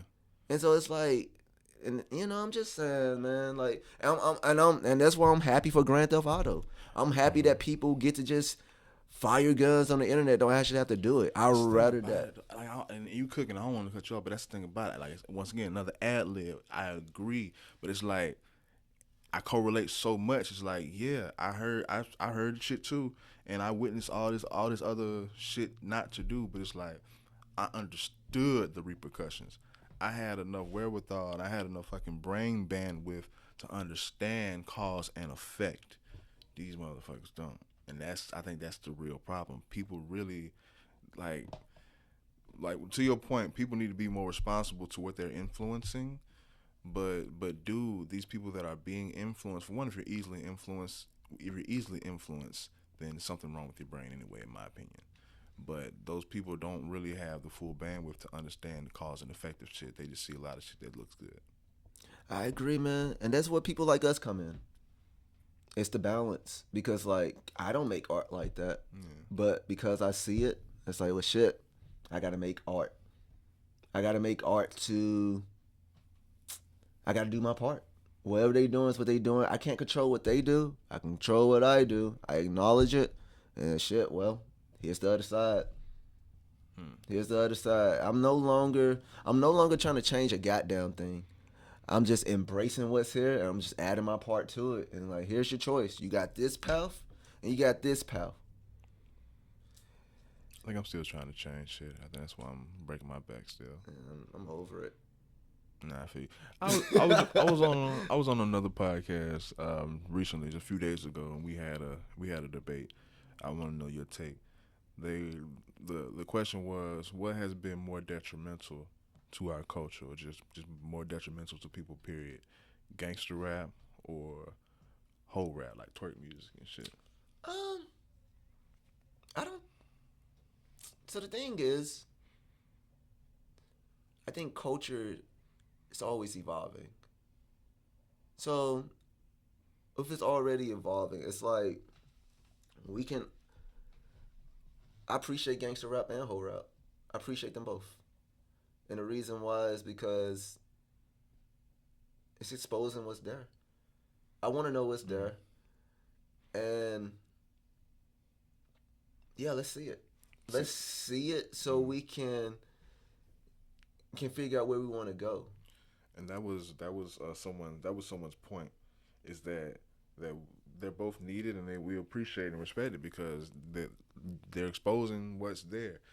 I see that more so for the whole music. Yeah, you play some whole music, it's gonna expose the hoes. But with the drill rap, with the gangster music, it's gonna influence a lot of people who aren't gangster. Yeah, And someone combat it with okay, but not everyone has the balls, or not everyone is man enough to really go around toting a gun. yeah, But anyone can get shot. yeah, If you portray and you adapt to that culture, anyone can die. yeah, Not everyone may be a killer, but you can be adjacent to a killer yeah. and catch a fucking bullet. Like, I feel like I say, I agree with the exposed, but I feel like it's more with the whole music. Like, it exposed the whole. You know what I'm saying? You put on some Turk music, you gonna see who pop that ass. But similar to a movie, you know what I'm saying? You put on a gangster rap and you put on this persona. You walk out of the movie thinking you gangster. No, you're not. Yeah. You get done with this album and you think you a fucking thug. You change how you walk and talk. No, you're not. So my thing, no one starts off a gangster. You have to become a gangster. You have to have a reason to become a gangster. Shit, me. I don't think so. When I say no one starts off gangster, like no one. And when we start off as infants, I feel you. the only way to become a gangster is to have a reason to become a gangster. You don't have a reason. Your environment, I feel. You know what I'm saying? I've never been a gangster. I'm being honest with you. I've been around gangsters, Yeah, I ain't never been no gangster. but I've never one day it's like I am a gangster. This is my life. I've never did it, and man, I'm just done trying to control it. I've shed a lot of tears. No. A lot of friends not here, and you know, it is what it is. I got to do what I can to keep pushing good, and like I said, I just accept the world for what it is. Yeah, people die all the time. I was never a gangster as a child, but I adapted to gangster music and I knew the lyrics and I was throwing up those signs as if I was those gangsters. And thank God that I was here and not in those cities portraying those gangsters. And so the thing is, even though I've never been a gangster, I've lived a wild life. And the thing is, with living a wild life, bro, I'm be honest with you. I'm surprised I'm still here to this day. I've done No facts, everybody. I've done a lot of shit that I'm not gonna speak out loud. I'm not gonna speak on record. It's, you know, I've done a lot of things where I could have just died, and like at the end of the day, bro, it's life, man. Go for it. I was okay dying a lot of times. That's how serious you get. You're like, you know, I'll die for this, and we'll see how far it goes. And I'm willing. If you're not willing, it'll be a bad time to figure out you're not willing. And it's like, Yeah. but I am. I'm willing to die for. I'm willing to die at any moment, and that's where you have to work that out with your own spiritual beliefs. And so I will say, I always tell people, be intentional. If you're gonna do something, you better have a good reason to do it. Because why not? I ain't willing to die for this shit no more. I don't think I ever was. I'm giving somebody name alone that has passed for sure. I feel like being willing to die for some shit, in my opinion, for some shit like this, I mean, I'm just bringing it to me. I would have to see and feel the overwhelming support to give me the reassurance and justification that I should die about it. These motherfuckers fake, bro. I ain't dying behind these fake. No, I get it, bro. I get it. I say fuck these niggas before I die by them. I move. Man, it's love is interesting. Love, I think it comes down to love. I don't know. For me, it always comes down to love, and then love yourself. I'm gonna give you one word, and I want you to take off with it. I want you to say how you feel, what's your stance on it, is your overwhelming feelings, and your message that you would like to portray. Ice. Um, man,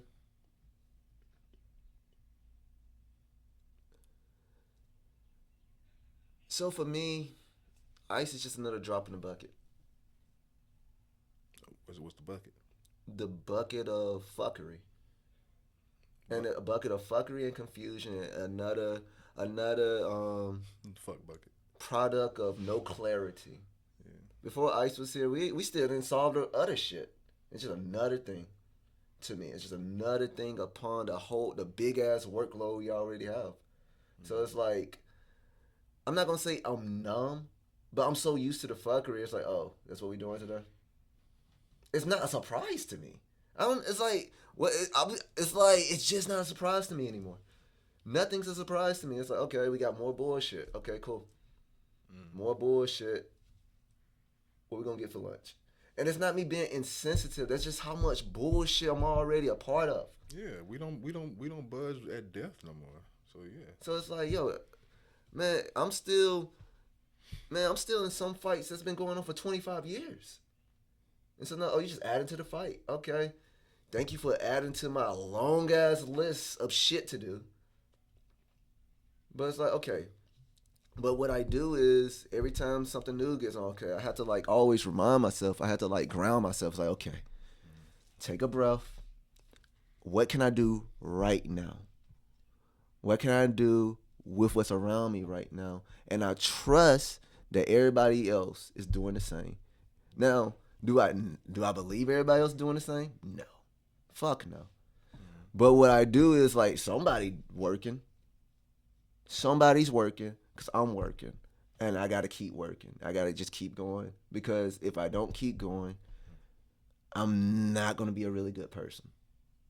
And if I'm not a really good person, I become a martyr, or I become passively suicidal. And when I say passively suicidal, that means I'm not suicidal, but I don't mind. Yeah. It's like I'm just gonna show up and do whatever. If I'm just doing whatever, I'm not even making strategic moves. So what's good at that? What's good at having all this energy just like, fuck it, let's just do something, and then I get a whole lot of people hurt? That's not a good leader. And so that's how I have to take it day by day, and I have to work with what's around me. And I have to do my best to be the best example. I used to hate being called a role model. You know what? People see me as a role model. I honor it. You know what? If you think I'm doing something right, let me at least try to keep doing right. And why'd you hate it? Jaded. Why did you hate it? Because, man, it's okay. Imagine this. Imagine everybody else having all the fun they can. But you're the good guy. You're the one with your head on your shoulders. You're the one that's supposed to make a difference. Like, all right, let's make a difference, because it's what we all want. It's like, yeah, we just want you to do it. We don't want to do it, but we're expecting you to do it. That youth pastor shit. And then say you kind of do a little bit of this. Like, no, you can't do that. That's what we do. You're a youth pastor, no. It's like, what? So I got to do all the work while you just get to fuck around? Okay. That's why it makes you jaded. It makes you tired. And then it makes you, then people forget you. They just expect you to always show up. And if you expect her to always show up, you know who they end up loving? They end up loving the bad examples. And then I would say they end up.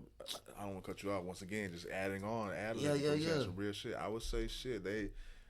Because those same people, they have no accountability. That's why they need all the help. So they cling towards the enablers. Yes, and the thing is, I don't even like calling them bad examples, because the bad examples, they actually good examples too. A lot of times, just misguided energy. Yeah, they enable the bad shit. Yeah, so you got all these fucking yes men and yes women. Mm-hmm. Like, oh, you're the party.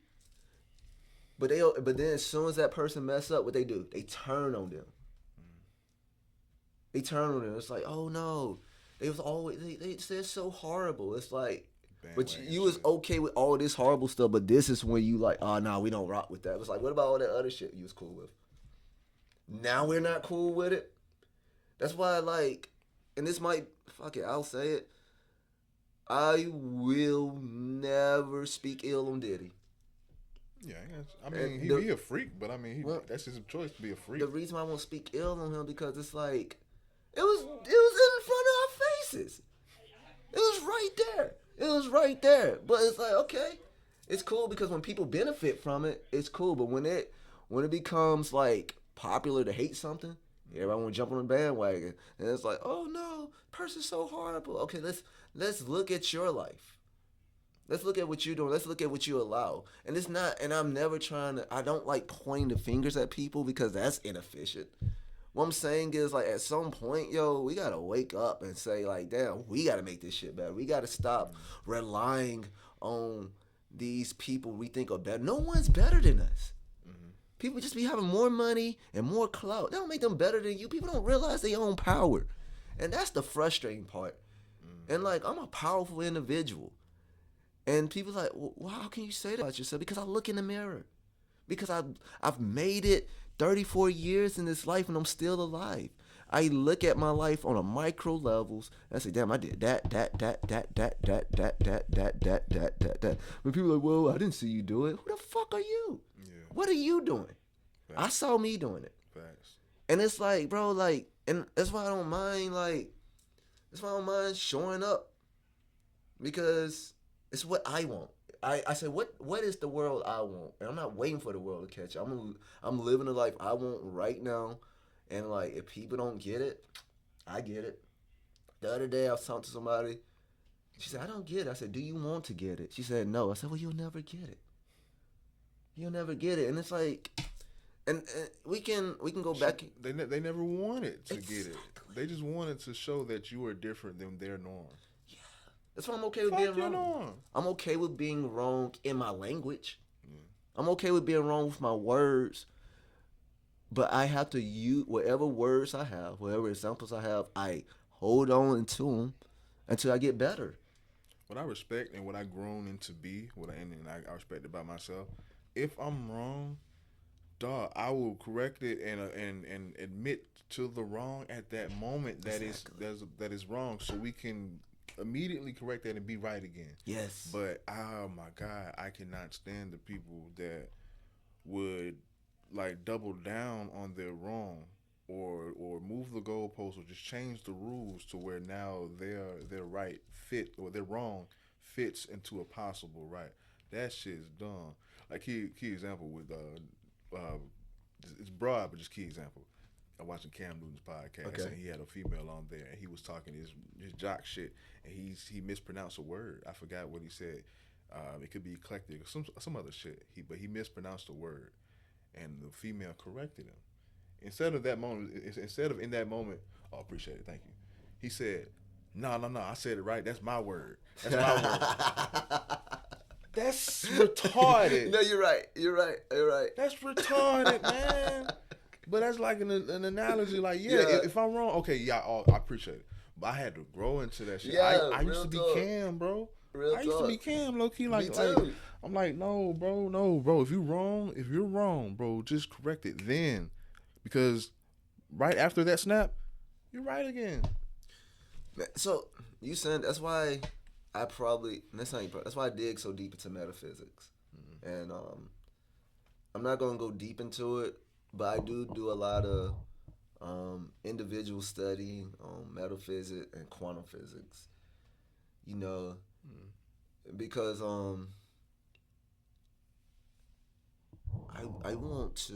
I acknowledge we're part of all existence. So that when I say all existence, I'm not just talking about Earth. I'm talking about all of it. Everything. We are in it. And that's very fascinating to me.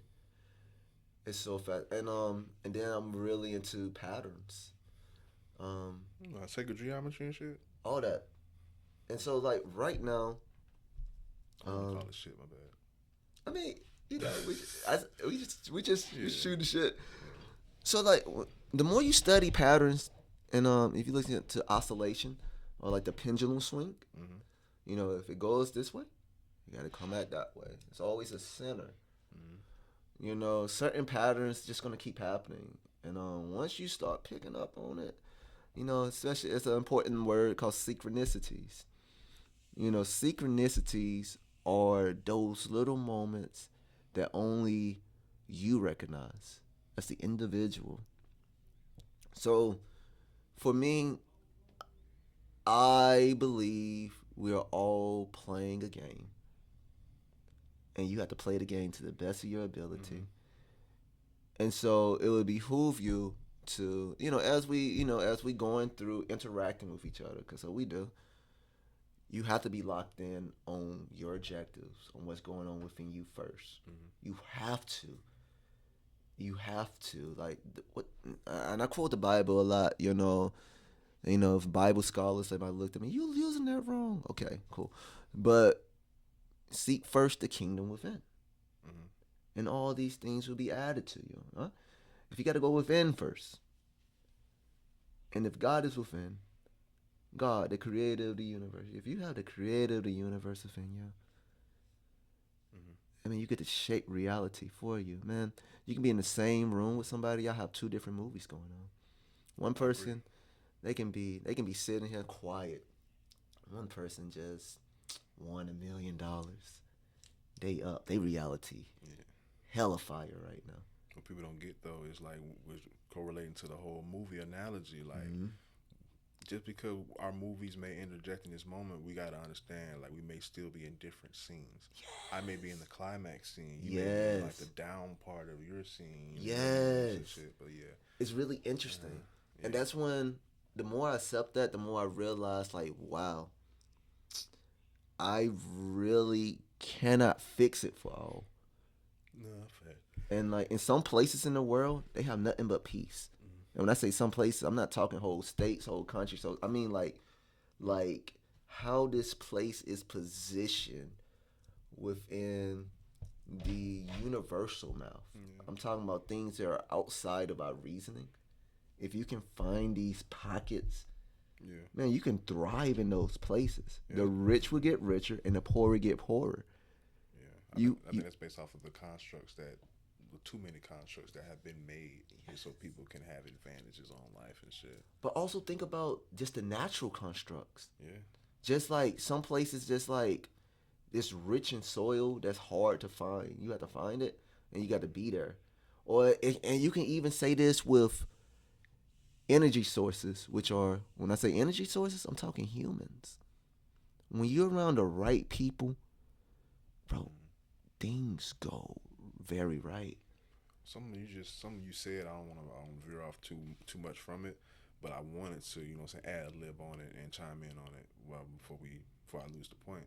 But when you were saying everyone plays a game and life is the game, and then we correlated to the movie, I would correlate it more to the game, even an interactive game or an interactive movie / game that we got today. Either one of those over. Once again, I respect it all. But over and it was already written type of, what I'm saying, already foreseen, and your decisions don't matter. Because that takes out all accountability. No. I believe that, because, I mean, it ties to the free will shit, but I do believe our decisions matter, bro. I believe we have control over what happens next. We have control over what happens next. People just out here just living and saying whatever, because it was already written, and whatever's gonna happen is gonna happen. I in the depths of my soul, I can't believe that, because I pray for forgiveness every day. If you thought that, then there's no need to pray for forgiveness. There's no need to pray in general. If nothing really mattered, it was already. You really have no control. No. Please forgive me for what I did today. Please forgive me for all the sins that I've committed, known and unknown. Like, come on, bro. Like, nah, dog. No. But go ahead. No, I believe that too. Yeah, that's why I believe it's more of a game than a movie. I agree, because movies happen, games you get to make. You interact in games. you know, and you can stop playing the game. You can check out. You can just check out and just sit there, and you just. I guess that's where the term NPC come in. You know, non-playable character. You're just out here and just going through the motions. Going to Starbucks. You know? And like, you know, like, man, this life here, bro, life is for those who want to live it. Yeah. And everybody else just fall in line. The minority is always the ruling class. We're taking up space, man. And it's sad to say. And everyone is entitled to life, dog. But the people that decided that life ain't shit or fuck life, at that point, you're taking up space. Yo, for real. And they can always come back. I think so. I hope that's my hope. That's my hope. But I know, like, bro, I'm in it. So. I'm for real in this, bro. Like, every day I wake up, bro. I wake up excited. I go to sleep excited. I don't even like going to sleep. Like, I'm be honest, bro. I know there's a lot of problems, but there's a lot of beautiful things out here, too. Mm-hmm. And, like, bro, I've been seeing people create beauty and do things for others for a long time. They don't get a lot of recognition. And so, like, a lot of times I tell people, yo, if you're not part of the change, you ain't going to see the change. I see a lot of people out here comfortable Bro. Complaining. Bro, Tupac was rapping about changes in 95. Mm-hmm. It is 31 years later. We are backwards. I think the changes happen. But, okay, know what? I agree with you. But remember what I said about oscillation? The pendulum swing. So it's like, it's the patterns, man. It's the patterns.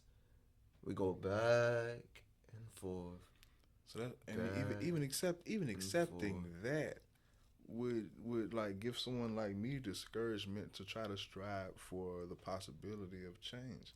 If it's just gonna cycle back, if it's just written anyway. So the thing is, change happens on a smaller level. So they're like, okay, change is always happening. Yeah. So this oscillation is for the whole. So as it going this way, you can still be elevating. Elevation is the change. Yeah. As people elevate together, those people thrive together. Good things happen for those who commit what they say, the straight and narrow.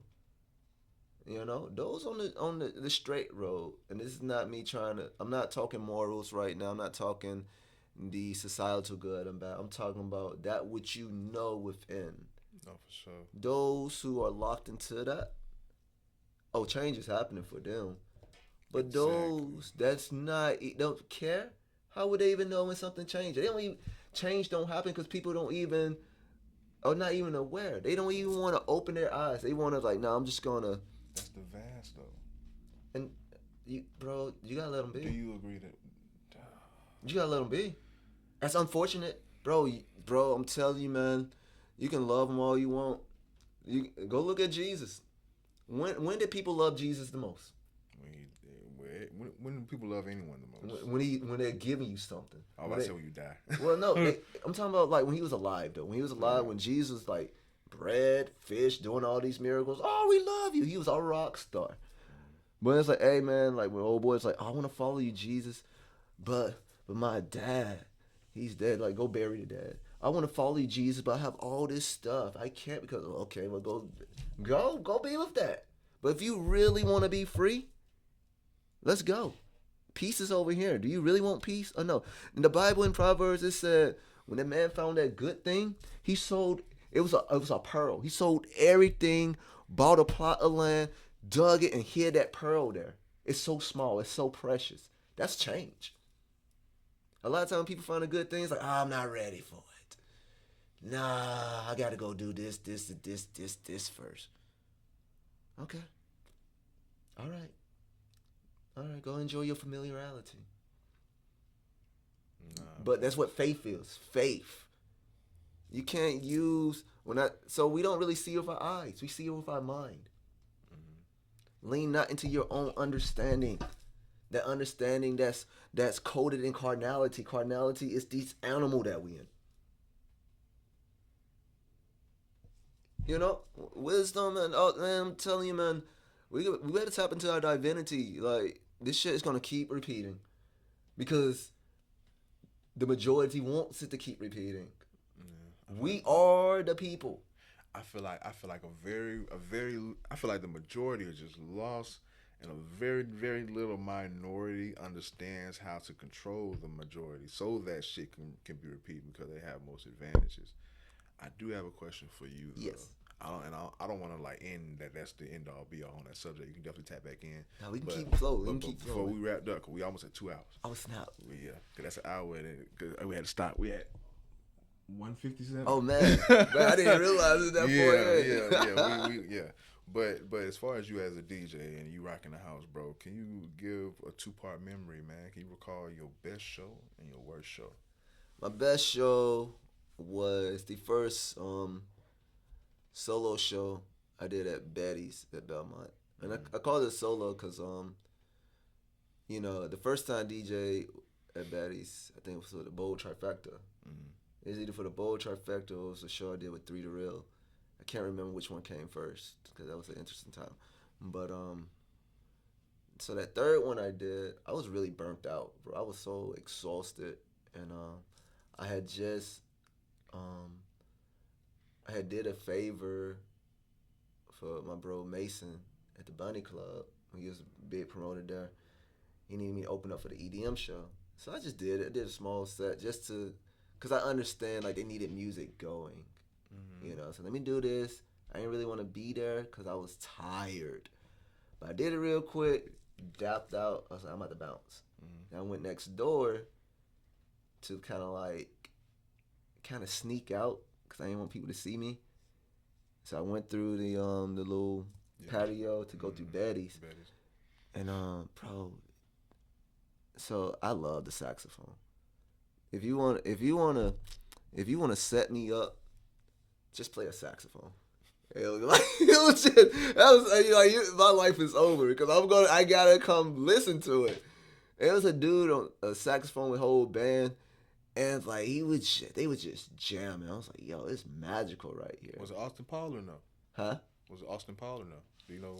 Dang, I don't remember their name. It probably was Austin Paul. Oh man, they not from Pensacola though. Yeah, no, Austin Paul, he be solo. But he had a whole band. But then I was sitting there at the bar. I was like, yo, this is amazing. Daisy, the owner of Betty, said, hey, I want you to DJ here. How much? And I was so burnt. I was like, I don't even $1. I was just that burnt, but I always wanted to DJ there, you know, just because I was just so, man, every time I went there, there was just so much art going on. And yeah, you know, I will say Betty's is a queer bar, but it's like, I have to call it what it is, a queer bar, but like, it's a bar of freedom. People get to just be there and be alive. I mean, like, you know, some people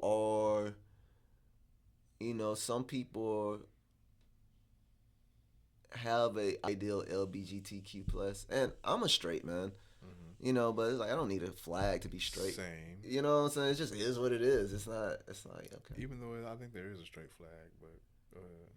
And I'm not gonna. I would probably feel weird waving a straight flag around. It was made in a facetious you know, way, but not for sure. But that's common. You know what I mean? But like with that bar, it's like people can just be. It's like it's usually no drama there. And so like when she asked me, can I DJ? I'm like, yeah, I want to DJ. And I showed up, and I got to be fully me, cause I got good at like building sets for what people want.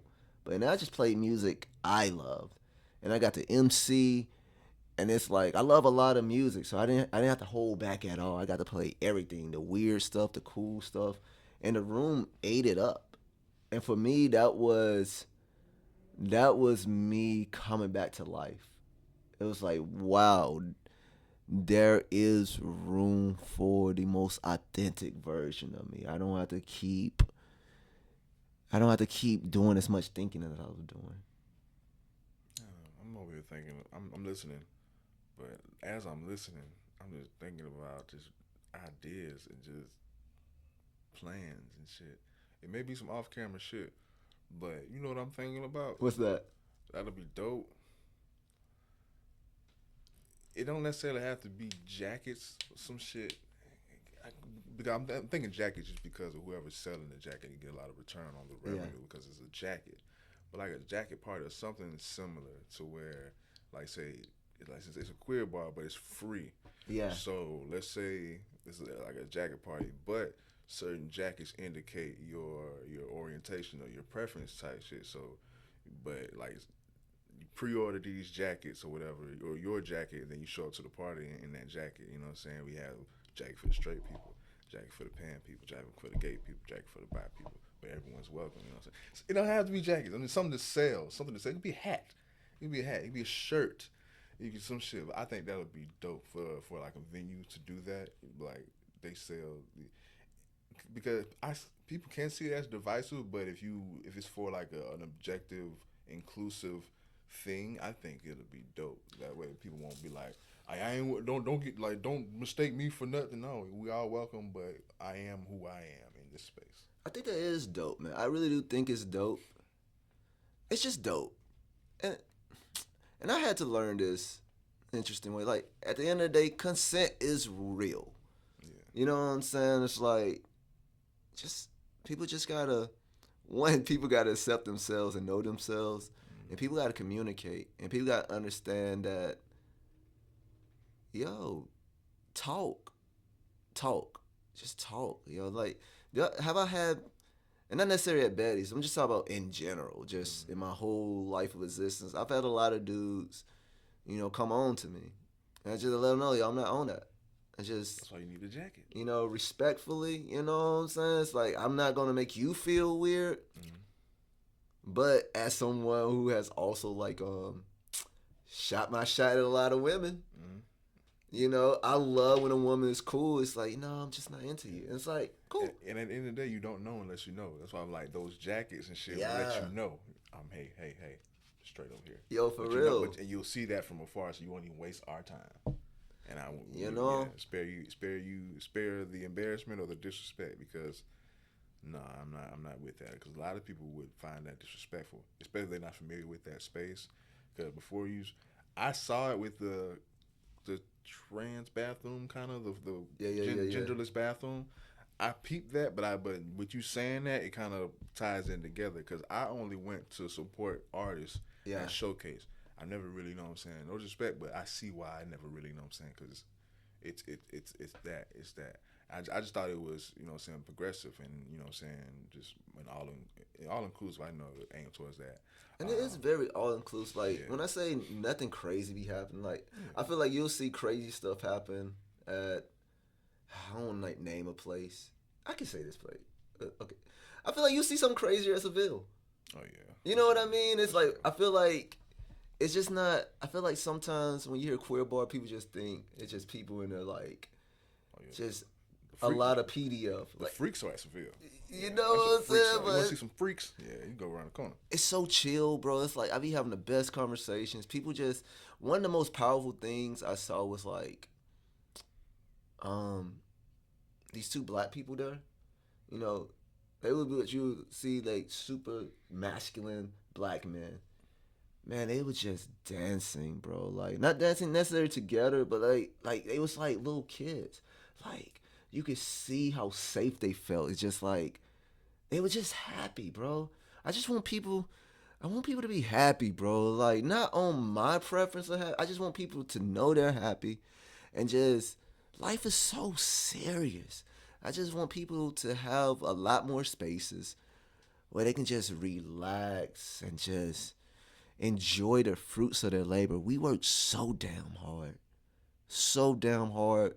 For what sometimes, I just want us to remember that we are entitled peace, and we're entitled happiness, and we're entitled the ability to like see each other thriving, and we don't have to see each other die. That's real shit, bro. That's real shit, dog. Like, we have to promote life. We have to promote life because there's too much incentive behind leading us off a cliff. Not real shit, but I would say what you just said, in my opinion, would be a fire monologue for either a superhero or a supervillain. And man, I've definitely looked at both sides a lot, but I'm not gonna be a villain. It sounded like Heath Ledger. Life's so serious. It We all is, should be free. bro. We're Bro. entitled. Man, villains, bro, they be on. Bro, I'm Nah. telling you, bro, they're not as bad as they be made out to be sometimes. Oh man, we ain't gonna dive down that rabbit hole. I literally got a homeboy that's justifying Hitler. Like, hey man, Hitler ain't what everybody say. Hey, you shut up, Kanye West. But on our way out, man, because we have exceeded the 2-hour mark. Okay. But I'm gonna let you do your thing. We ain't gonna just abruptly stop. Last couple things, you know what I'm saying. You can give your piece, and also being that it's a good segue. We're talking about Betty's and your affiliation with Betty's. You can go ahead and plug in what they got going on coming soon if you want to give them some promotion. Man, I would also say like, yo, What's up? I'm Betty's on Belmont. Follow them on IG. I will admit it's a special place. So if you do come there, like, come with the intentionality of peace. Peace for yourself and peace for others. You know what I'm saying? They always having a lot of shows. They do hip hop shows, rock shows, comedy shows, drag shows, folk shows, EDM shows. They do their best to make it all inclusive of all arts. I've seen a puppet show there before. I want to go to that shit. Now, Yo, I go to a puppet show. They're really, man, they do a really good job. And like, they have 2 rooms. They do karaoke rooms. They have a place. People be hanging outside the bar. They have a smoke section. It's a cool place to vibe. And they even do food, sushi. They do got dog ramen bowls and good cooks.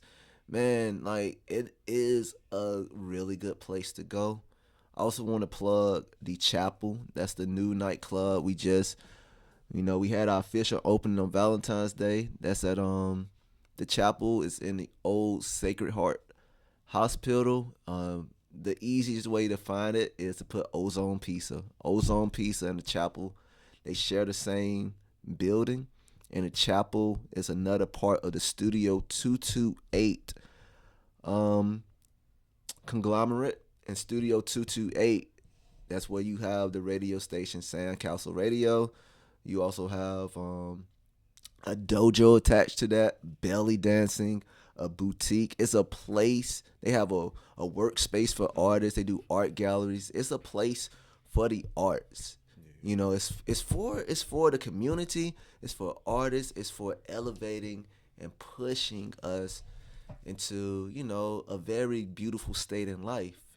And yeah, I'll be there. I'll be hosting the show on March 13th called The Disconnect, where it's no drama and we're just dancing. And I would say and also March 27th, I'm gonna put out a project, an EP called K2G, which stands for King to God. It's a song I shelved a long time ago, but I'm ready to put it out to the light. That's what's up, bro. That's what's up. Man, there's that whole building, that Sacred Heart building. A couple months ago, I went in there to just on some, I went coming correct in my opinion, to try to shoot some or stream or do some documentary shit there, and seeing if they was, we all know about the legend of that place supposed to be haunted. And Yeah. And I'm so intrigued on that shit. I came in there one day. I'm like, yo, who I need to speak with about getting a tour? I will pay him whatever he needs. Yeah. If he knows anything about that, or if there's some validity to that, or a little bit of anything, he can. I will pay for a tour and show us the legend and give us some stories and shit. They are not having that at all. No, you're right, bro. 0% on that. I got phone numbers, and I was dead serious. I still want that shit. They said, no, we don't even feed into that narrative at all. So it's like, nah, that's dead. I get it. And I'm like, damn, bro. They get a lot of people coming for that. Yeah. Yo, it actually creates. I get both sides, Yeah.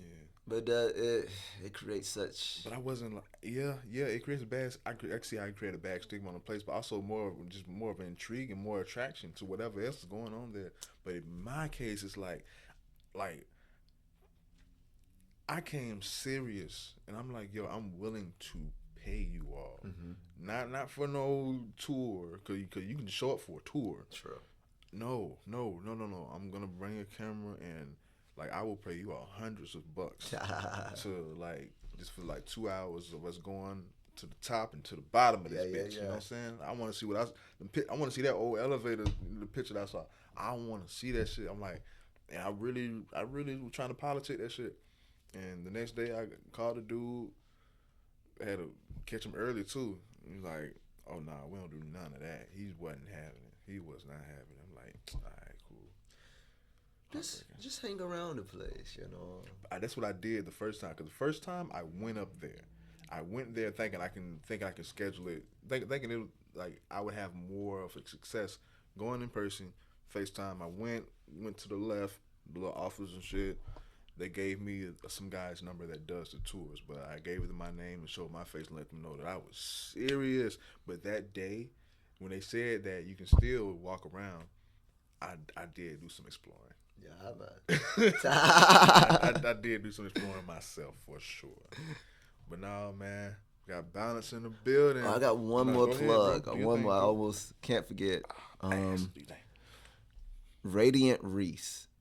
You know, look her up. Radiant Reese. She does a lot for the kids when it comes to like acting. She also do sound baths. You ever did a sound bath? Mm-mm. Check that out. She do it every Thursday, and she also tapped into DJing now and producing her own music. So Radiant Reese, you're gonna be hearing a lot about her from this year and going forward. I'm very proud of her. Sound baths is when they like yell around you and shit. Huh? Is that like when they yell around? No. So like you get the sound bowls. So you come in there and like lay a mat down and you get comfortable. And she has all these sound bowls. Each one represents a different chakra. Yeah, okay. And if you haven't, okay, I recommend. Yeah. I've done it. I believe in it, bro. I get into a lot of stuff. I'm not gonna lie, but I miss my hippie days too, bro. Man, I'm just fucking come back. Come back. Places at the time is now, man. We out.